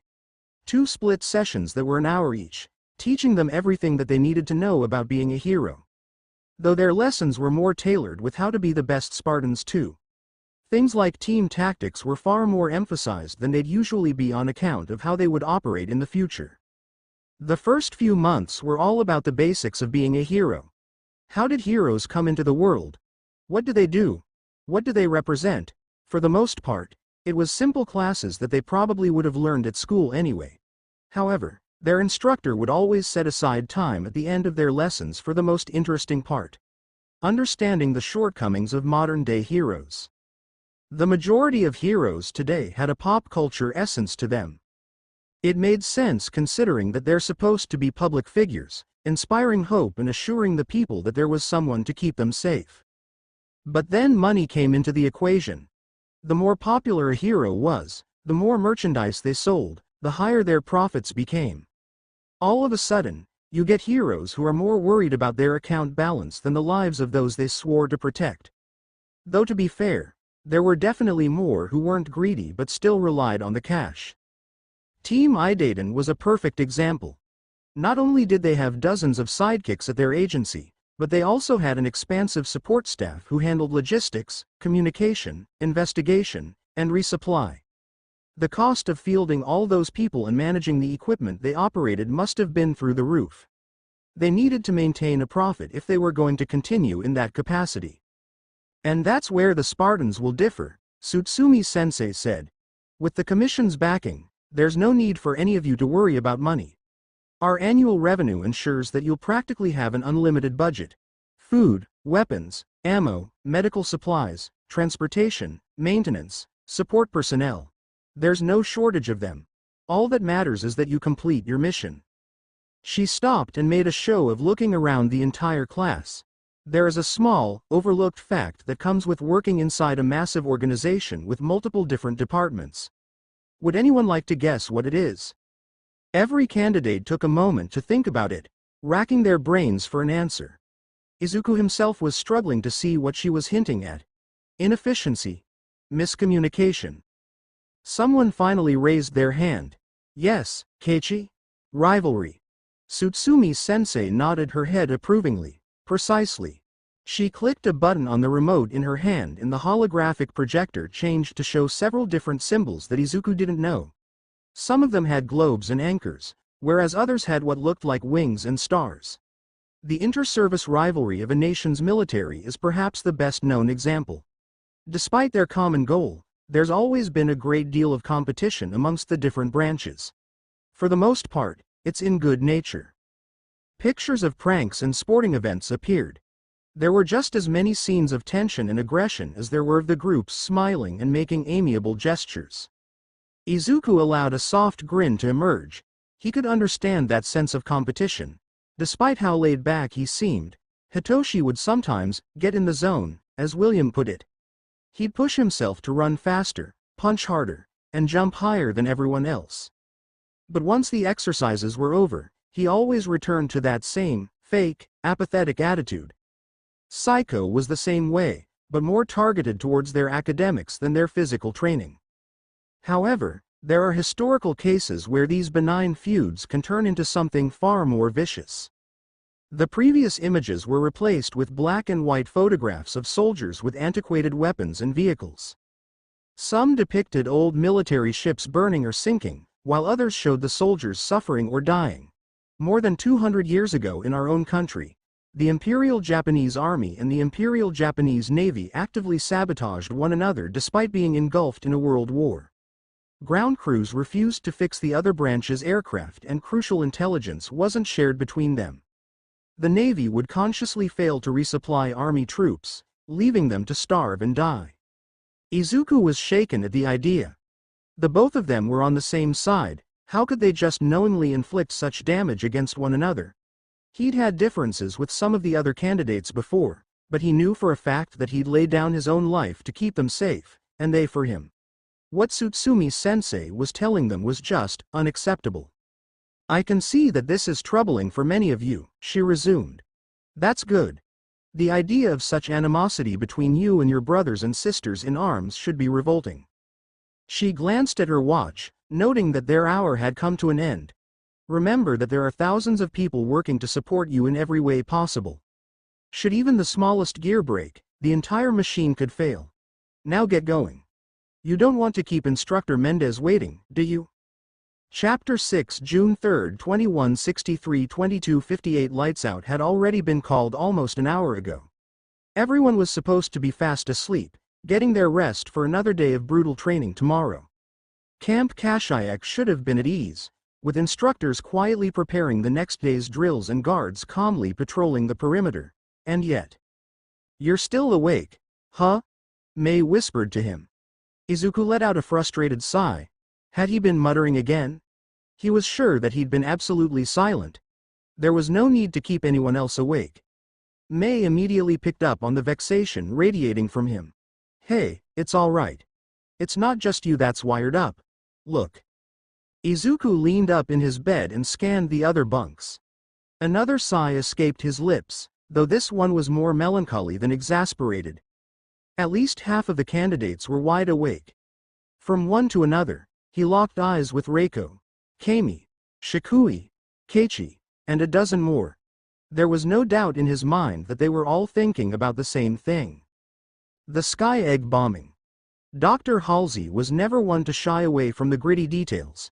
In her mind, she probably thought it was a waste of time to dance around such visceral subjects. Why keep it secret when they're going to be experiencing it their entire lives? And honestly, Izuku appreciated it. That kind of information was necessary to instill in him and his friends the danger that was present. Hearing it still hits like a truck though. Bioengineered monsters breed in a lab that could self-destruct with enough force to cripple the structure of a skyscraper and regenerate in seconds. Captain Celebrity, dozens of pro-heroes, and even the aid of unknown vigilantes weren't enough. Had All Might not shown up, the tower would have collapsed and killed thousands. Not just the 6,500 that were in the Sky Egg itself, but all the people in the surrounding area. The building was massive, more than 500 meters in height. If that thing had come tumbling down into the sprawling city around it, well, Izuku shuddered. And then J006 spoke up. His words still rang through Izuku's mind now. Guess we better get our butts in gear. After all Might's probably pushing his limits by now, right? The villains of the world were evolving, and their only defense, All Might, was fast approaching his involuntary end. The current heroes of society weren't enough. Despite the efforts of schools like UA and Shiketsu, they just couldn't compare. Japan no, the world needed the Spartans to be at their absolute best. Izuku, Mei called out. He shifted around to see what was going on. Crisis or not, Mendez-sensei won't be cutting us any slack. We need to get some sleep. How? How are we supposed to just go to bed when there's so much at stake? Because that's not our fight yet. Izuku could admit that he probably looked a little dumb right then, just staring at her. What? Yeah, All Might won't be around forever, but he's still here now, and so are all the other pro-heroes. They've held the line this long, they can hold it for just a little longer. Besides, if we were to go out there right now, what could we contribute? Nothing. We just get in the way. Brutal. But straight to the point. That made Izuku relax. Leave it to Mei to deliver a healthy dose of reality check. She kept going, this time raising her voice enough so that others near them could hear. Don't you worry. We'll be out there soon enough, kicking butt and showing the world that there's a new symbol of peace to keep them safe. We just gotta make sure that we're at our best so that when we do get there, we can save the day. Just eat your greens, get your sleep, and do what Mendez-sensei tells us to. She was right. Right now, the absolute best needed to get their rest. They wouldn't be able to train at their most optimal selves if they were sleep deprived. A few of the others seemed to pick up on their conversation as they started to settle down. A hesitant smile formed on his face as he made himself comfortable. Thanks, Mei. A yawn escaped her as she laid back down. No problem, I'm just that good. Izuku was slightly startled when a scoff sounded from the bed above him. Then he remembered that Hitoshi was still struggling with insomnia. Yeah, good at putting people to sleep. Mei shot up and stared at Hitoshi's bundled-up form with eyes that could burn Endeavor himself. The bunk above her came to life. Mei, don't murder him. It'll be too loud, said Will. She grumbled quietly before laying back down again. Izuku could only silently laugh at the ordeal.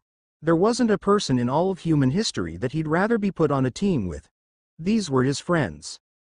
Tonight, they'd get some much-deserved rest. Then tomorrow, and every day after that, they'd train like hell.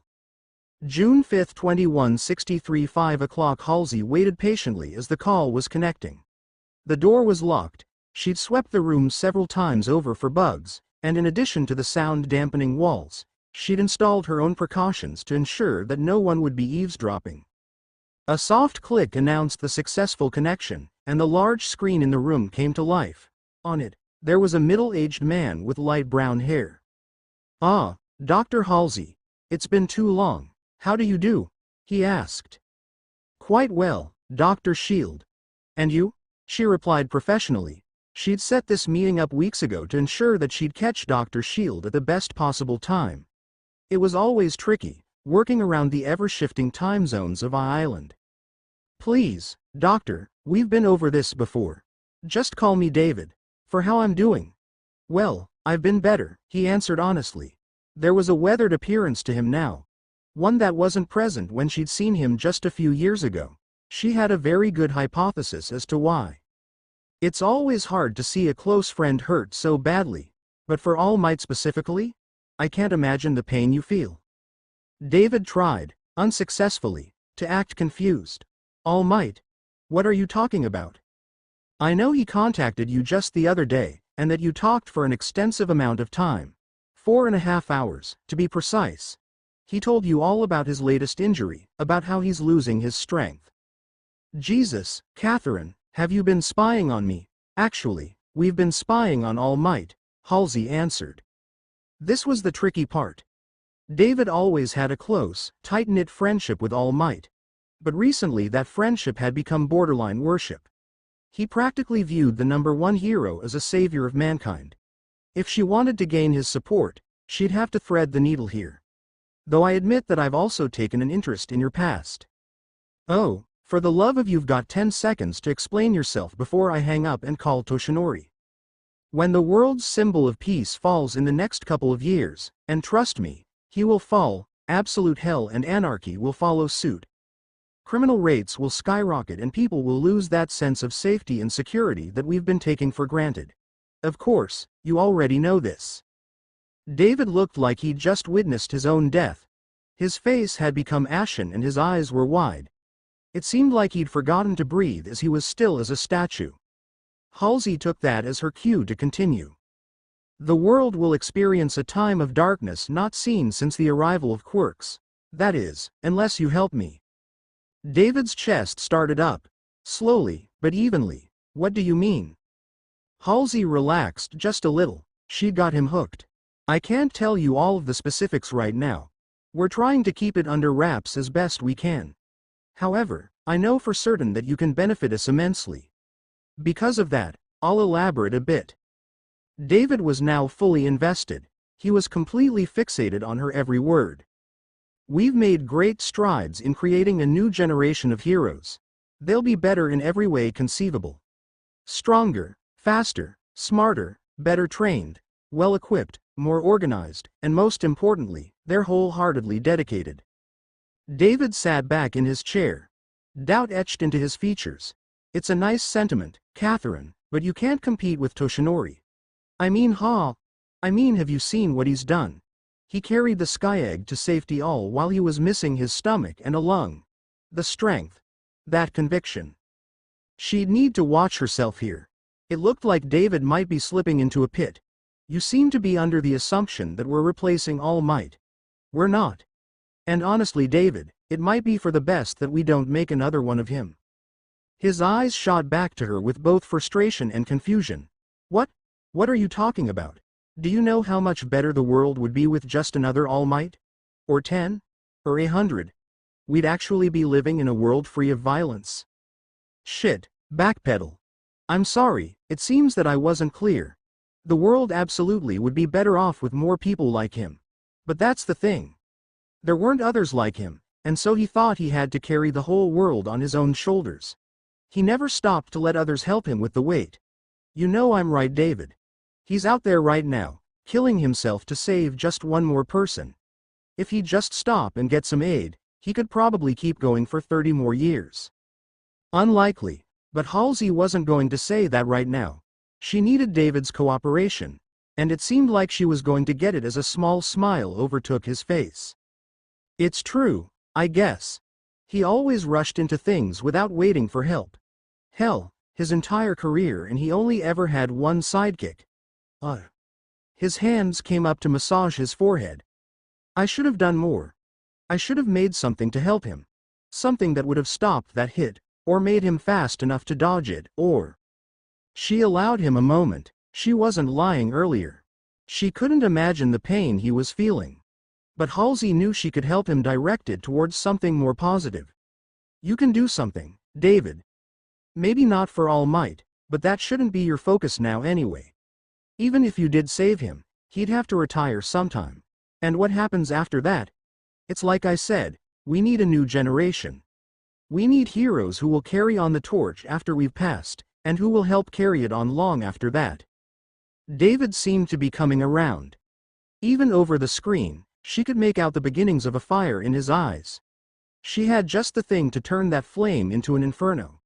All Might showed us that there's more to being a hero than swinging your fists and shouting exciting names.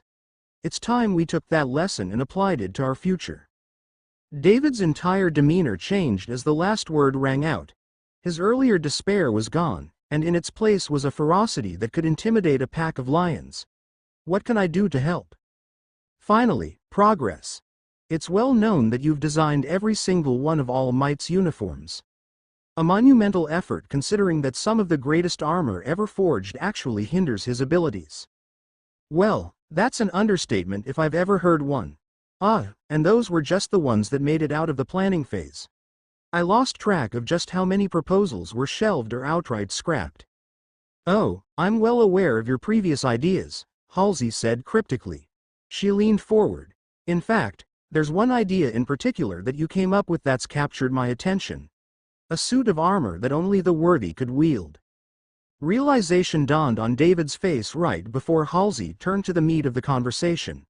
Tell me everything about Project Mjolnir. Chapter 7 January 5, 2163 1209 I was led to believe that the SPI armor would be acceptable for the Spartans, Director Kenzo said. What change? It's exactly as you said. Acceptable, when they should be extraordinary. Beyond anything that the world has ever seen. Just like those that'll wear them, Halsey reasoned. Semi-powered infiltration armor, or SPI, was by no means worthless. It was actually quite exceptional. Halsey knew this because she'd had a hand in designing it all those years ago. It was one of the numerous projects that Oni had asked for her aid in. When she'd accepted the task, it was little more than basic body armor. By the time she was done, there wasn't even a resemblance of the initial concept. A full under-armor bodysuit that contained a liquid nanocrystal layer for ballistic protection that was stronger, lighter, and far more flexible than Kevlar. Overlapping titanium alloy plates that could withstand a barrage of small arms fire. Then there was one of Halsey's most remarkable achievements. Photoreactive panels. It was more than just camouflage, as the panels could augment their own texture to better emulate the environment. The entire suit could blend in with its surroundings, effectively rendering the wearer invisible. All of which was supported by a combat exoskeleton that could grant a significant increase to all of the user's physical attributes. But in comparison to what she proposed now, it could only be described as lacking. I think there's been an error, Doctor. This can't possibly be right, Okino said in disbelief.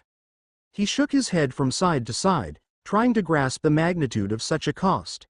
You could probably buy an aircraft carrier for the cost of outfitting a single team. Halsey let out a frustrated sigh. Although completely justified, their reaction was an obstacle that she couldn't allow. Time was already of the essence and her newest idea would only further constrict it. It wasn't an exaggeration to say that they'd need every single day to finish the Mjolnir armor by graduation. I understand your reluctance, but in a situation as dire as this, we can't afford to hold back now. Our heroes will need every advantage they can get. For that kind of price, they better be able to knock All Might himself off his feet, Yokomiru muttered. Halsey allowed herself a small, smug smile. Well, all eyes were immediately on her. Some of the board members actually paled at what she'd just implied. As they should. The armor was originally one of David Shield's designs that he planned to use for All Might's later outfits. However, it never left the drawing board on account of numerous issues, one of the most prevalent being the inability to attach a suitable power supply. I didn't think the man could wear armor. Weren't they always too restricting? Asked Kenzo. Or they just flat out broke, said Okino. Mjolnir is unlike any exoskeleton ever created. Instead of servos and complex machinery, the user would wear a form-fitting bodysuit that had a layer of liquid metal crystal that can react to their movements and amplify them five-fold. You mean it would have made him stronger? Okino blurted out incredulously. In theory. Yes.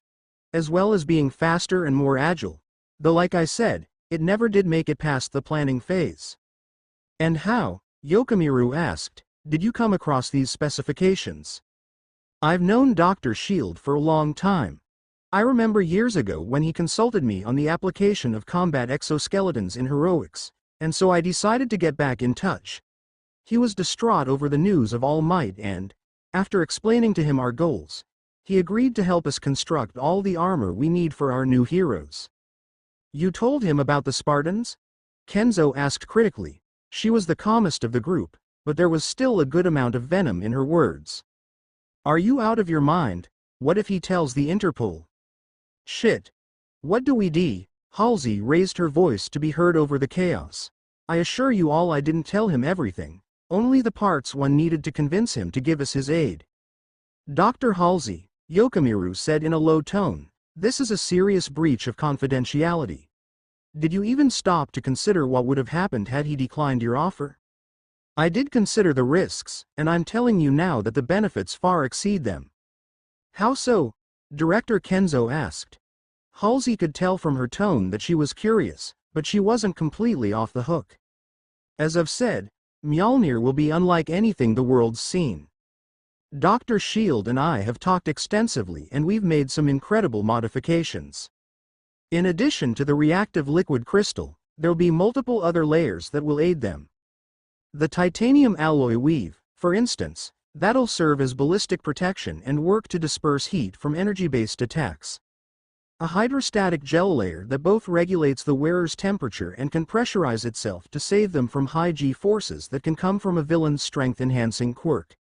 The outer shell will be composed of numerous pieces made from grade A titanium battle plate. Isn't that the stuff they use in tanks and warships? It is. This makes the armor impervious to small arms fire or any other equivalent. I've run the calculations myself. They'll easily outmatch just about any pro hero with a strength quirk, like Death Arms or Cow Lady. And that's assuming anyone will be able to land a hit in the first place. More confused looks. Good, got to keep them on their toes. While the armor can react to their smallest movements, we decided to take it one step further.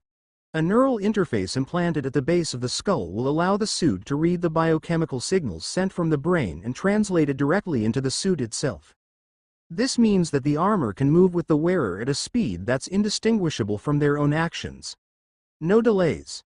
In fact, in some cases the armor will move before they do. Is that safe? Yokomiru asked hesitantly. For a standard human's body? Almost certainly not. Dr. Shield actually theorized that the suit would kill the average person who would try to wear it.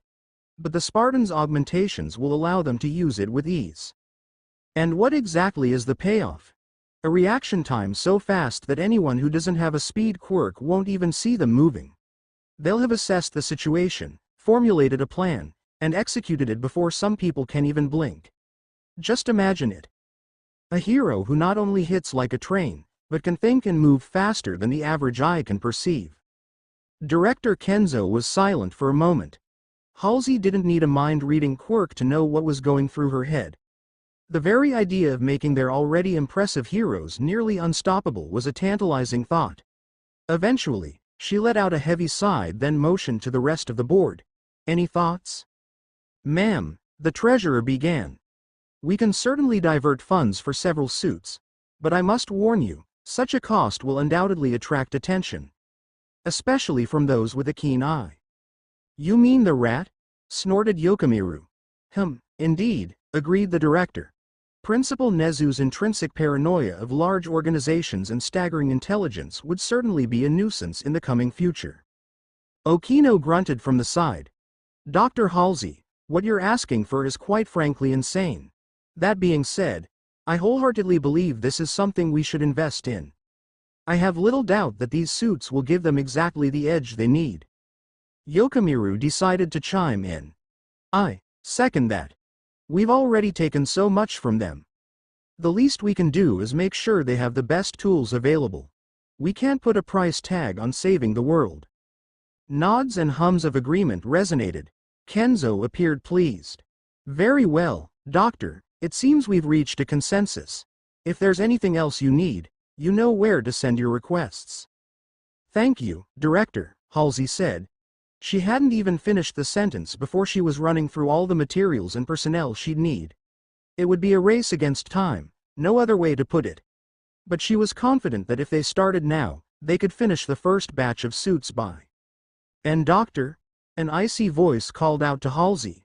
"Ah, shit. Yes, director? I ask that you consult the rest of us before you do something so irresponsible, again.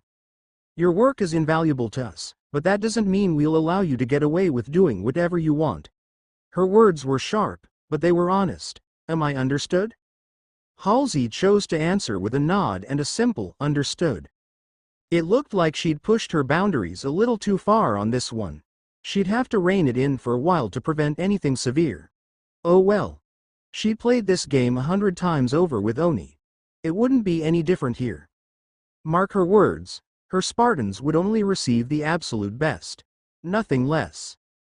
March 13, 2163 11:10 Izuku would admit that he was a bit taken aback by the topic in heroics class today.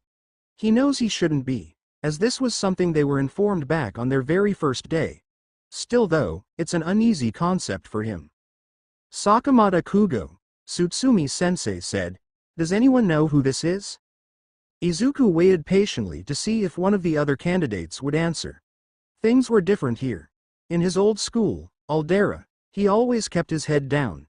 Too afraid that the act of speaking would garner him more attention, and thus more bullying. After a few seconds, he raised his hand. "Yes, Izuku. The pro-hero. Gang Orca. Correct, and his quirk. Orciness, ma'am.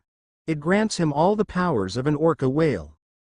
"Indeed," Tsutsumi-sensei confirmed. "Super strength and super speed, both of which are amplified when in water. He's been known to shrug off bullets, survive collapsing buildings, and move fast enough to catch a car going 45 kilometers an hour. But what's most important is his projection of hypersonic frequencies, which is strong enough to shatter concrete and can paralyze his opponents.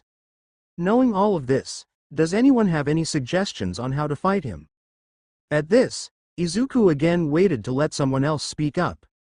He would, if no one else did, but a small piece of him wished that he wouldn't have to. It felt so disorienting thinking about how to not only subdue a pro, but to kill them if the need arose. He understood why they were talking about such matters. He even agreed with it. It's just that there was still a part of him that looked to heroes with awe and hope. To consider killing one seemed disturbing. And because they didn't know who was a turncoat or not, they had to regard everyone with a high level of paranoia until proven otherwise. So far, the list of known loyal heroes was underwhelmingly small. "Maintain a healthy distance and engage with energy-based attacks," someone finally said. Izuku recognized it as Saren's voice. He let loose a small sigh of equal parts relief and apprehension.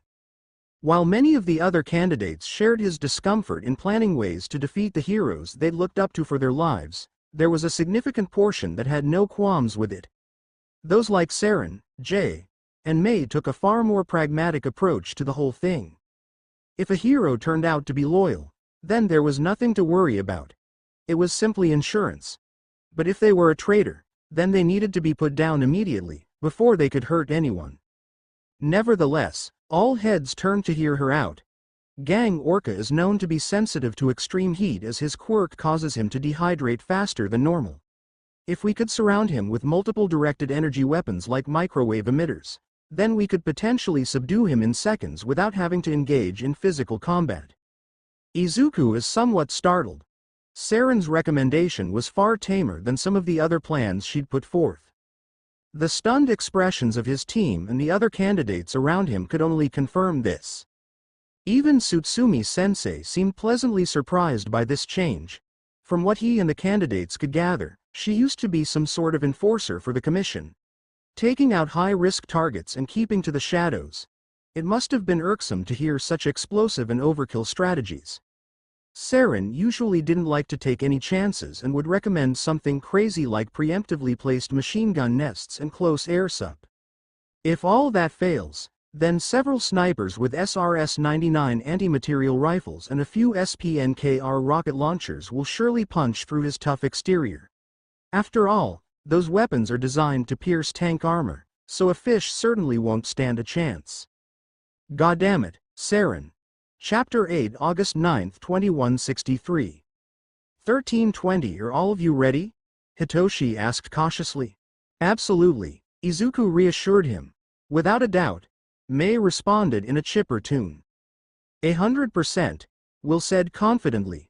Hitoshi simply nodded at them before starting. He closed his eyes, trying to block out as much of the outside world as he could in order to concentrate. Don't force it. Ease into it. Merge with it, like a flowing river. He breathed in deep, held it, then released it. He did this 3 more times until he felt something stirring within his consciousness. In an instant, 3 pairs of eyes went blank and the trio stood ramrod straight. Hitoshi let out a gasp of pain. It felt like someone was trying to smash his brain in with a sledgehammer. He stood tall in defiance, dedicated to persevere through the agony. Finally, the feeling of horrendous torture settled down to a dull throbbing sensation. It wasn't long until even that ceased completely. All in all, the whole ordeal lasted less than 10 seconds. Their instructor, Ambrose Sensei, was by Hitoshi's side ready to catch him should he pass out again. It had only happened once before, but it never hurt to be cautious. How are you feeling, candidate? He asked. Despite the curt demeanor he tried to maintain around them, his compassionate side still shined through sometimes. Gee, good. Good, sir, Hitoshi groaned. It was true, though. In fact, he felt that it was an understatement. Satisfaction surged through his very being as he realized that he'd succeeded.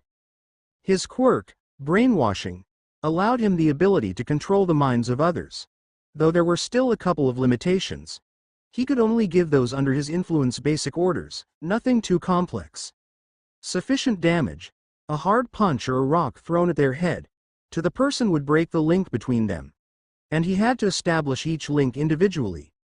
That meant going around and talking to each one in order to establish a connection before moving to the next.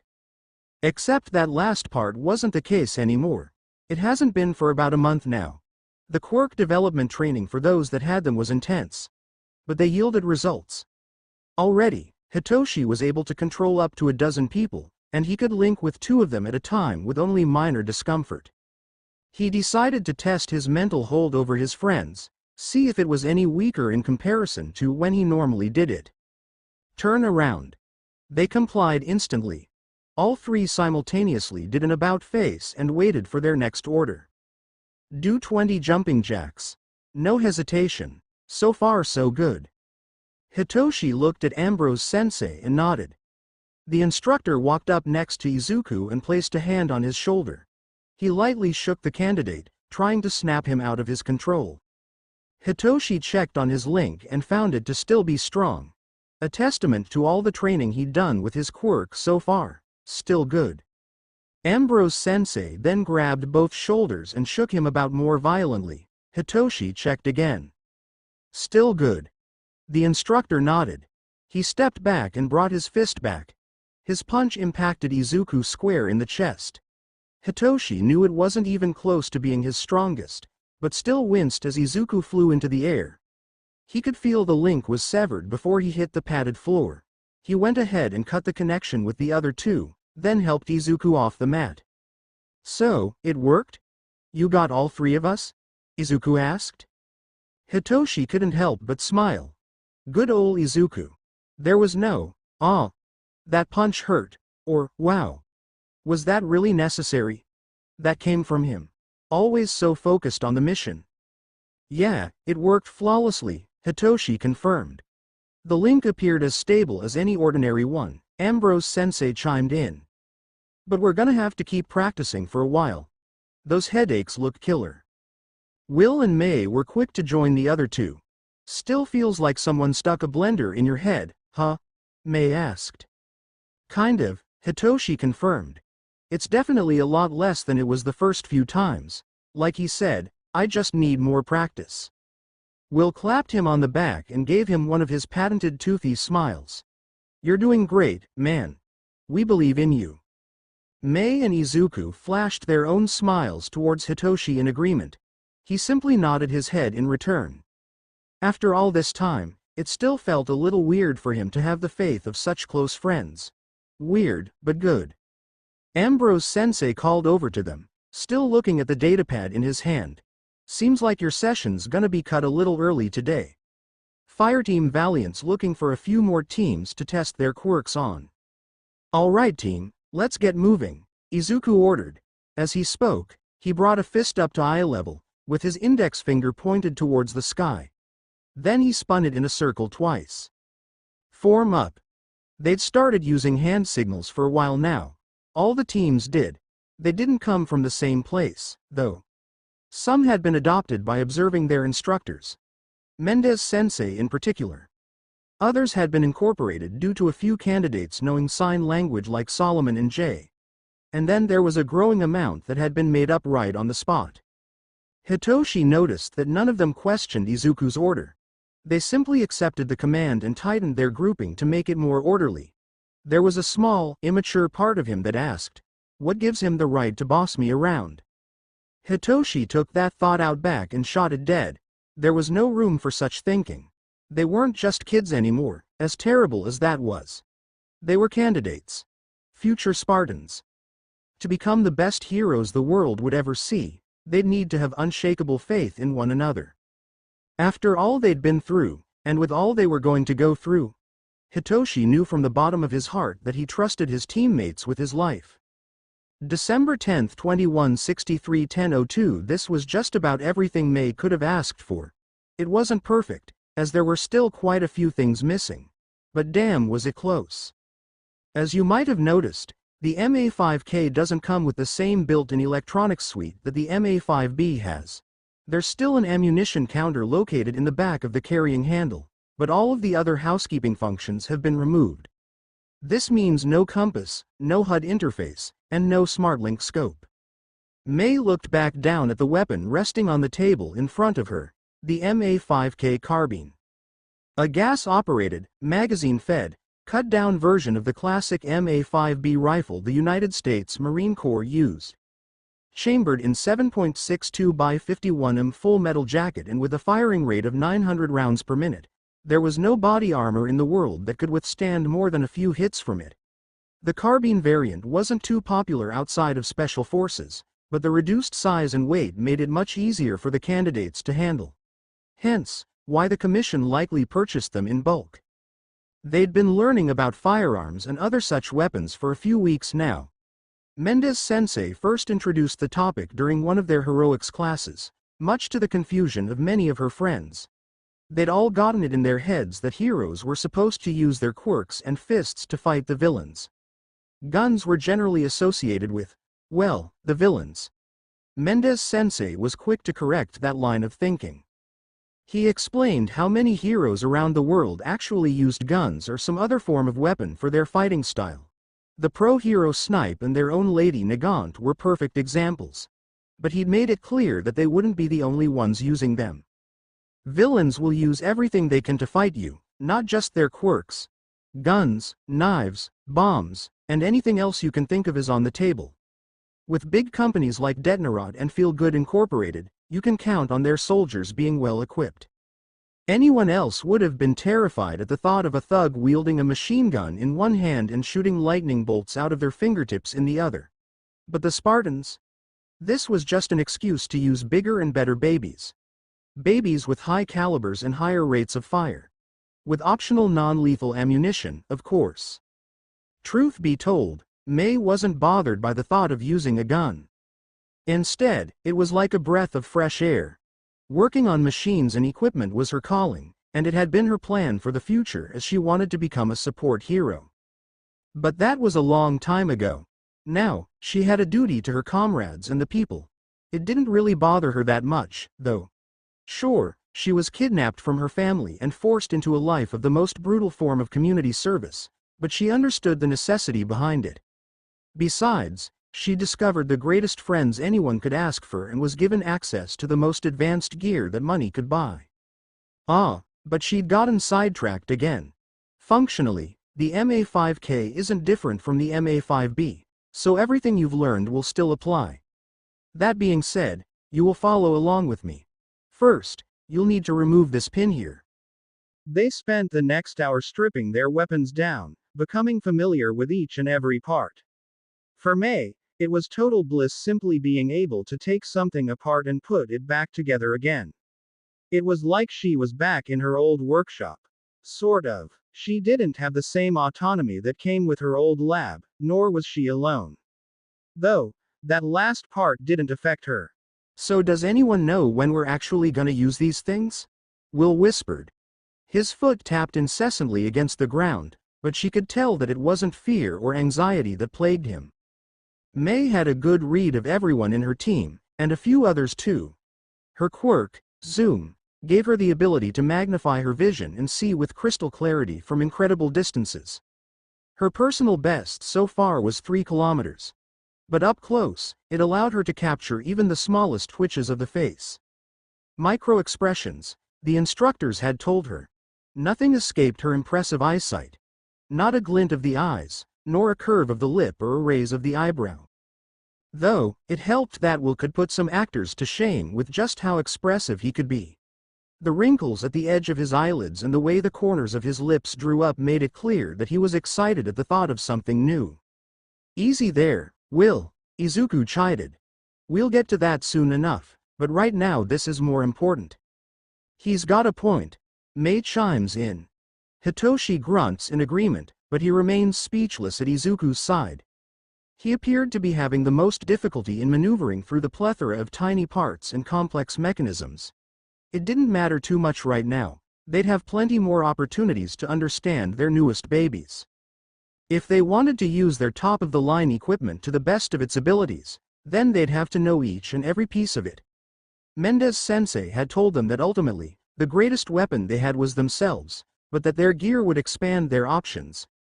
As much of an icon as All Might is, his battle with All for One had proven that punching your way through things wasn't always the best plan. July 23, 2164 8 o'clock. The battle to keep his excitement contained was a savage one. But ultimately, he emerged victorious. Izuku stood ramrod straight, his hands clasped behind his back, eyes set dead ahead, and his face appeared as if it had been carved out of stone. He had to use every trick in the book to achieve this appearance, biting his tongue, digging his nails into his fists, thinking about only the most sobering of memories. But he wasn't the only one. Every last member of the 100 candidates were perfectly still, successfully culling the urge to bounce up and down on their heels. They were the picture of professionalism. The instructors around them were expressionless as well, though they were merely trying to subdue their own amusement at the candidate's behavior. They didn't share the same feelings for their guest. It was to be expected. He wasn't under their jurisdiction, and as a result, was allowed to interact with the candidates in however way they saw fit. They all knew why. It was to provide him the experience of interacting with children, an important skill that he'd need to develop for his future career as a fellow hero. However, despite the knowledge that their interactions were intended to be a training opportunity, a connection had been formed between the teen and the candidates. After all, their situations weren't too dissimilar. But this time was different. Today they were told that they'd be training together in an hero and villain type exercise. It was at that moment that Hawks, in all his usual bravado, flew down in front of them. Hey, you little rugrats! He shouted out. Izuku could actually feel the energy around him skyrocket. Not even the most passive of them could deny that they were practically shaking from the exhilaration. Ah, still cosplaying as a bunch of statues I see, he said. He exuded an aura of smug confidence as he made his way between the rows and columns they'd formed. Izuku could see in his peripherals that he'd stopped right in front of Will with a devious smile on his face. His teammates' arms trembled as he tried to rein himself in. Well, most of you are, at least. Been nice knowing you, friend. It was at that moment that Mendez-sensei stepped out in front of them all. Without even looking at Will, he called out, unless you're prepared to run till you puke, candidate, I'd advise you to collect yourself. Will's entire body seized up as if he'd just heard the voice of death itself. Which, considering that this was Mendez-sensei they were talking about, was a justified reaction. He took a moment to look out over them, before beginning. All right, let's get things rolling. Each fireteam will be taken to one of 5 training grounds: Alpha, Bravo, Charlie, Delta, or Echo. Each team will be dropped off at predetermined locations and given a different objective that they must secure and transport outside of their area. Each objective will vary in size, shape, and weight, but I assure you that you will be able to carry them.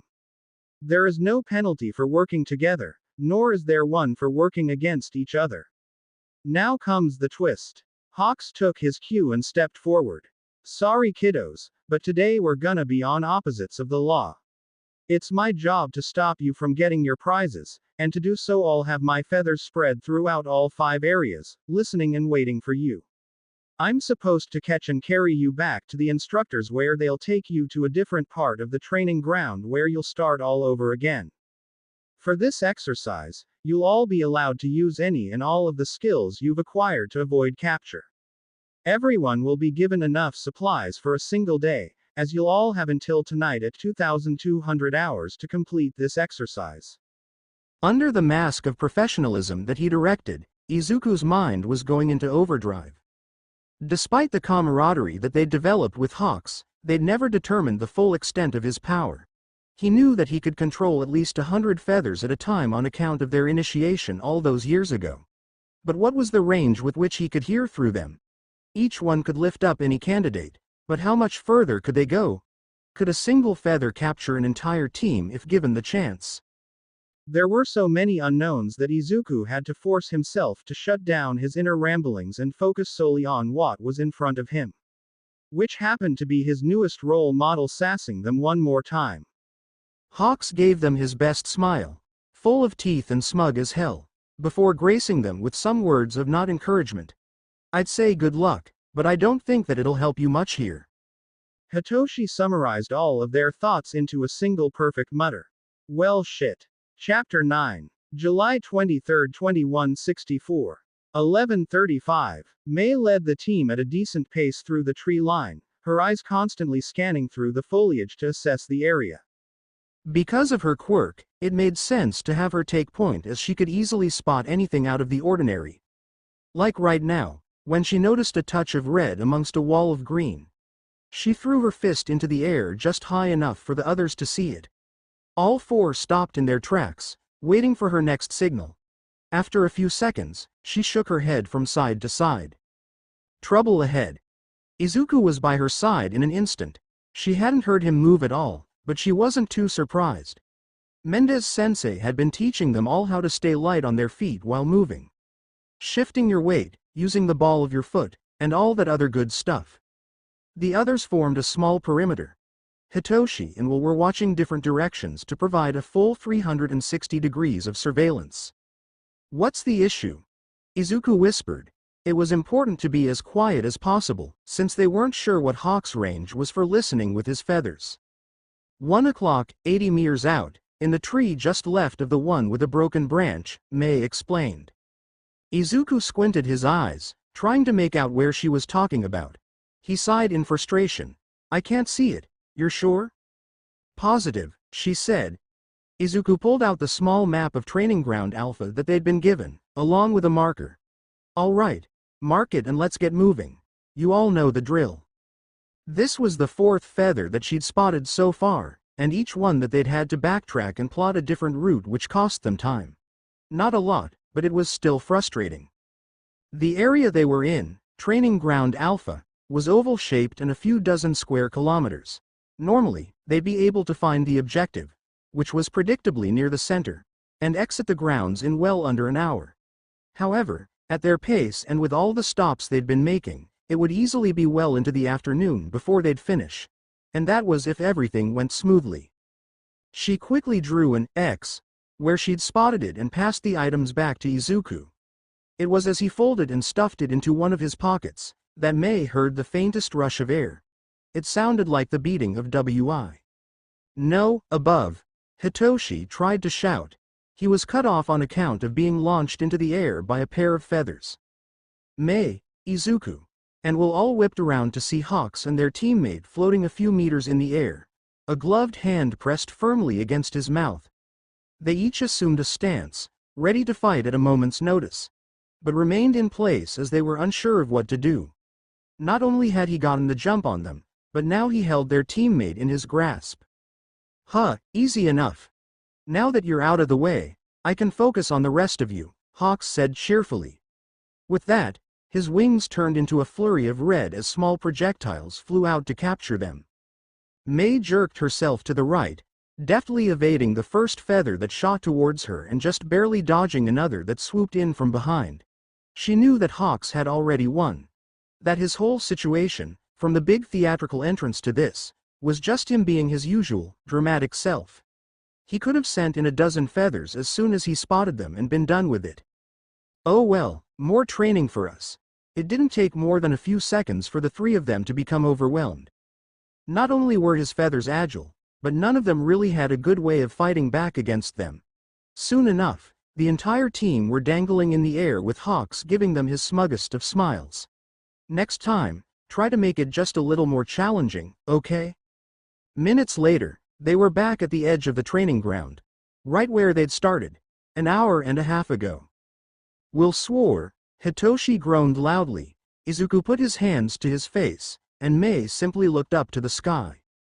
This was going to be so much harder than they originally thought. July 23, 2164-1615. They never got as far as they did the first time. Hour after hour, failure after failure. It didn't matter what they did. Between the feathers that could hear even the faintest of breaths and Hawks who could spot them from kilometers away, they were always caught.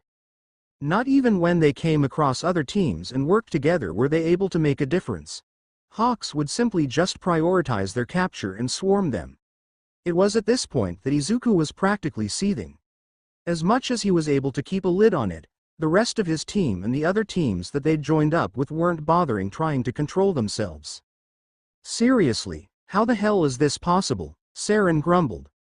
All 5 teams at Training Ground Alpha were huddled together in an area near to the perimeter. Kami had used her illusionary quirk to make it appear as if nothing was there, but they still had to keep their voices down lest any nearby feathers detected them. He's supposed to be split between 5 different grounds. How's he able to catch all of us? Every single time. He's been training since before our own initiation. That, coupled with his quirk, means that he should be stomping on us, Hitoshi groaned. Enough of the griping, Kami commanded. We've only got a few more hours until dusk. After that, then we're really gonna be in trouble. We're never going to get past him at this rate, Keiichi lamented. That's because we're going about this all wrong, Izuku muttered. All those nearby turned to face him, to hear what he had to say. We need to change up our tactics, think outside the box. Izuku, Kami said, that's what we've been doing. That's what we're trying to do right now, remember? No, I mean, he cut himself off. He tried to think of how to put his thoughts into words. We've been trying to find the best way to sneak past him. What we need to do is change the game entirely. We need to overwhelm him. You mean like bum rush him? Hitoshi asked. No, Saren said slowly. No, Izuku's onto something. We need to think bigger. We don't exactly have a lot to go off of here, Keiichi interjected. Our supplies consist of little more than a few MREs, bandages, and a handful of glow sticks. Izuku racked his brain, trying to come up with a plan on such meager resources. Hitoshi, however, was quick to come up with a solution. Well then, I say it's time we sought out our instructors and got resupplied. A low cackle emanated from where Himiko was keeping watch. Oh, this is gonna go disastrously bad. July 23, 2164-1900. They stole a truck. Correction. They stole 2 trucks, with everything that was on them. Kiego had wanted to push them, try to get them to branch out a little and use their imaginations. Going up against an army was one thing, but fighting pro-heroes, some of whom had decades of experience, was another. They had to understand what it was like to fight someone leagues above their own skill level. Well, he'd gotten what he'd wanted. The little gremlins had changed their game and were probably executing a plan that would have him pulling out his hair by the fistful.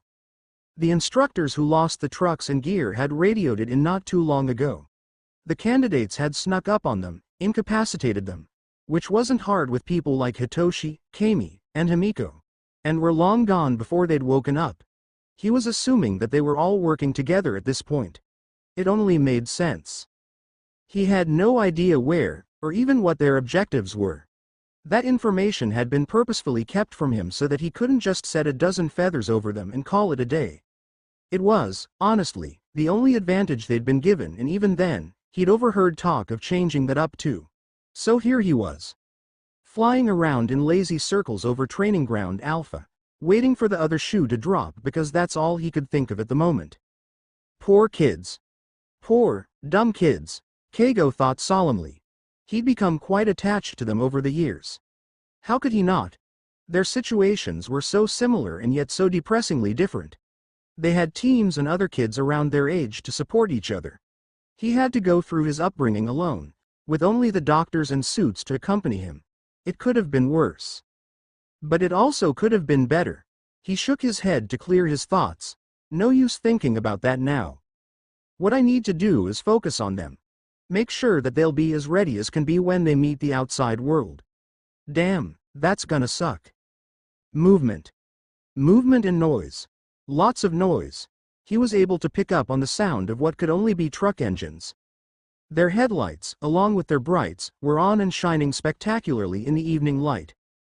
The machines revved and roared as they sped along the perimeter of the oval towards the edges closest to the center. They were parallel to each other, on opposite sides of the training ground, as if it were a race. It was so obviously a trap that he wanted to slap a palm to his forehead and scream out into the open air at the insanity. The trucks weren't some civilian-made ones that he could stop in their tracks with a few feathers. No, that'd be too easy. They were military models, with 6 wheels, bulletproof glass, and weighing some 6,000 kilograms. He could stop both of them if he pulled every feather he had from the nearby training grounds, which would also allow any team in those areas to proceed to their objectives completely unopposed. All right, looks like we're doing this the hard way, he muttered to himself. With a few beats of his wings, he was right above the closest one. He noticed a kid crouched in the bed of the truck, pouring something out of a red canister at a steady rate out the back. There's no way that's what I think it is. When the smell finally caught up to him, he knew that he had to act fast. Immediately, his feathers swooped in. One smacked the gasoline canister out of their hands, while another dug into their collar and pulled them off of the truck. He refrained from doing something as crazy as slashing the tires, since he didn't know if the vehicle would topple over from its speed. He instead opted to use his sharpest feather like a sword and slice a large, jagged opening into the roof. He pulled the kid out of the driver's seat and threw him into the passenger's side before taking the wheel himself. He hit the brakes, sending the truck to sudden stop. Hawks caught the kid just in time, saving him from smashing his face against the dashboard.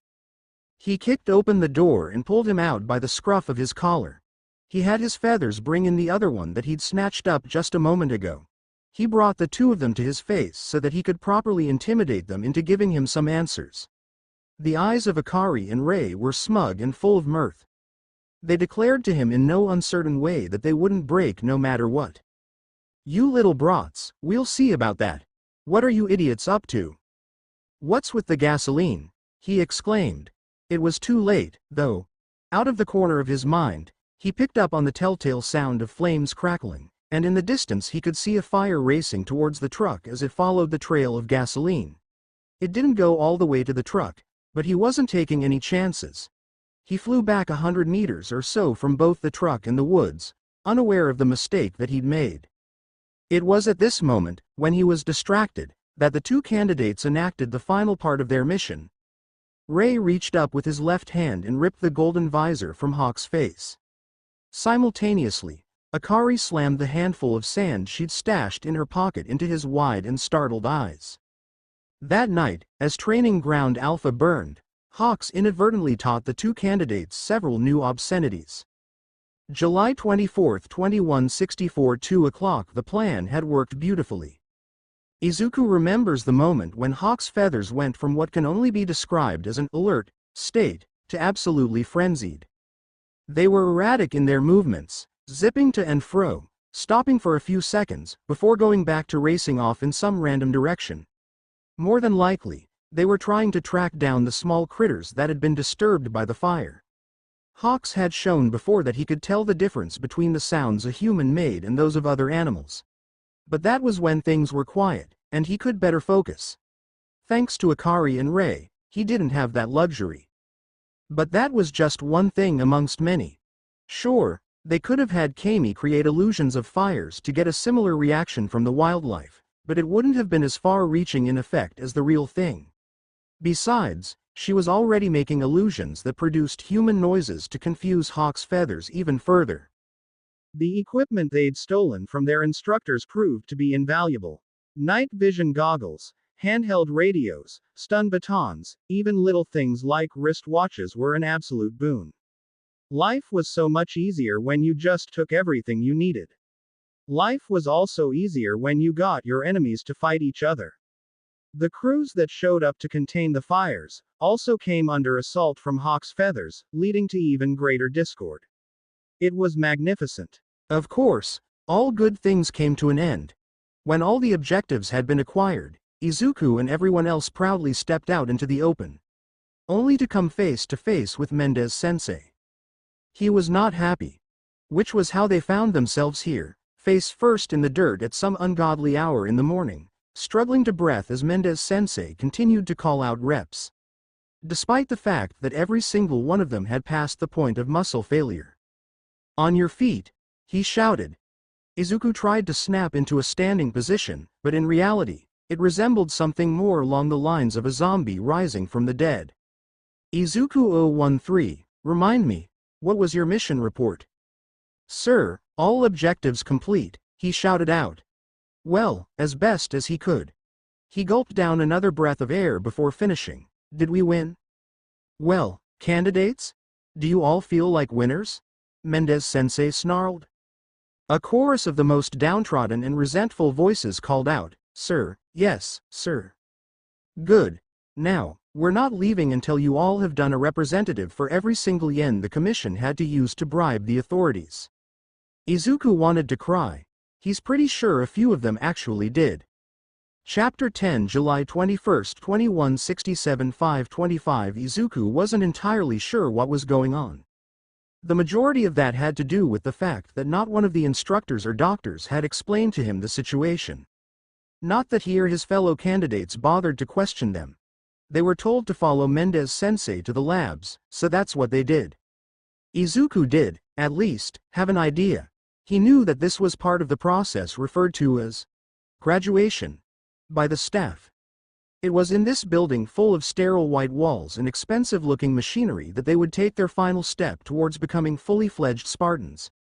Dr. Halsey had told them several times before that their training would only account for half of their abilities, and that they would undergo various operations to enhance their bodies. Many hypotheses had arisen amongst the candidates over the years. The more popular ones said that they were going to be taking some sort of illegal performance-enhancing drugs, like high-quality steroids. Others, like May, had proposed that they would receive cybernetic augmentations. Some of the imaginative candidates had gone so far as to suggest that Dr. Halsey had cracked the secret behind quirks themselves, and that all of them would be receiving an arsenal of the best abilities accumulated throughout the decades. Izuku supposed that with the money, people, and devotion that had been invested in them, any one of those ideas could be true. Though, he found himself leaning mostly towards the cyborg theory. After a few more minutes, they arrived in what had to be the main area, an expansive room with dozens of doors to what were probably individual operation rooms. A team of doctors, nurses, technicians, and other personnel stood waiting outside each one. They wore typical medical gowns, with nitrile gloves and face masks that hid whatever emotions they might have been feeling. Izuku immediately picked up on the tense atmosphere of the main area. Despite nothing to go off, he felt that whatever procedure they were to undergo, he and his comrades had somehow underestimated just how dangerous it would be. They weren't kept waiting for long. Dr. Halsey walked out to greet them as soon as they'd all filed in.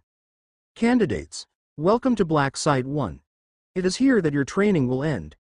Once you've undergone your augmentations, you'll have graduated. You will have become Spartans. She hesitated for a moment. There was something eating at her, and that sent Izuku to red alert. This was Halsey they were talking about. She'd never once shied away from telling them the hard truth before. Not about All Might's injuries, nor the threat of the Meta Liberation Army. What could be so daunting that she'd hesitate now? I won't lie. This will be the end for some of you. The augmentations are invasive. Even with the best medical staff equipment available, this will be dangerous. No one reacted to this. There were no outcries or exclamations of fear. All senses of disobedience had been stamped out early on. Still, Izuku was shocked. They'd known that their journey towards becoming Spartans would be brutal, agonizing, even.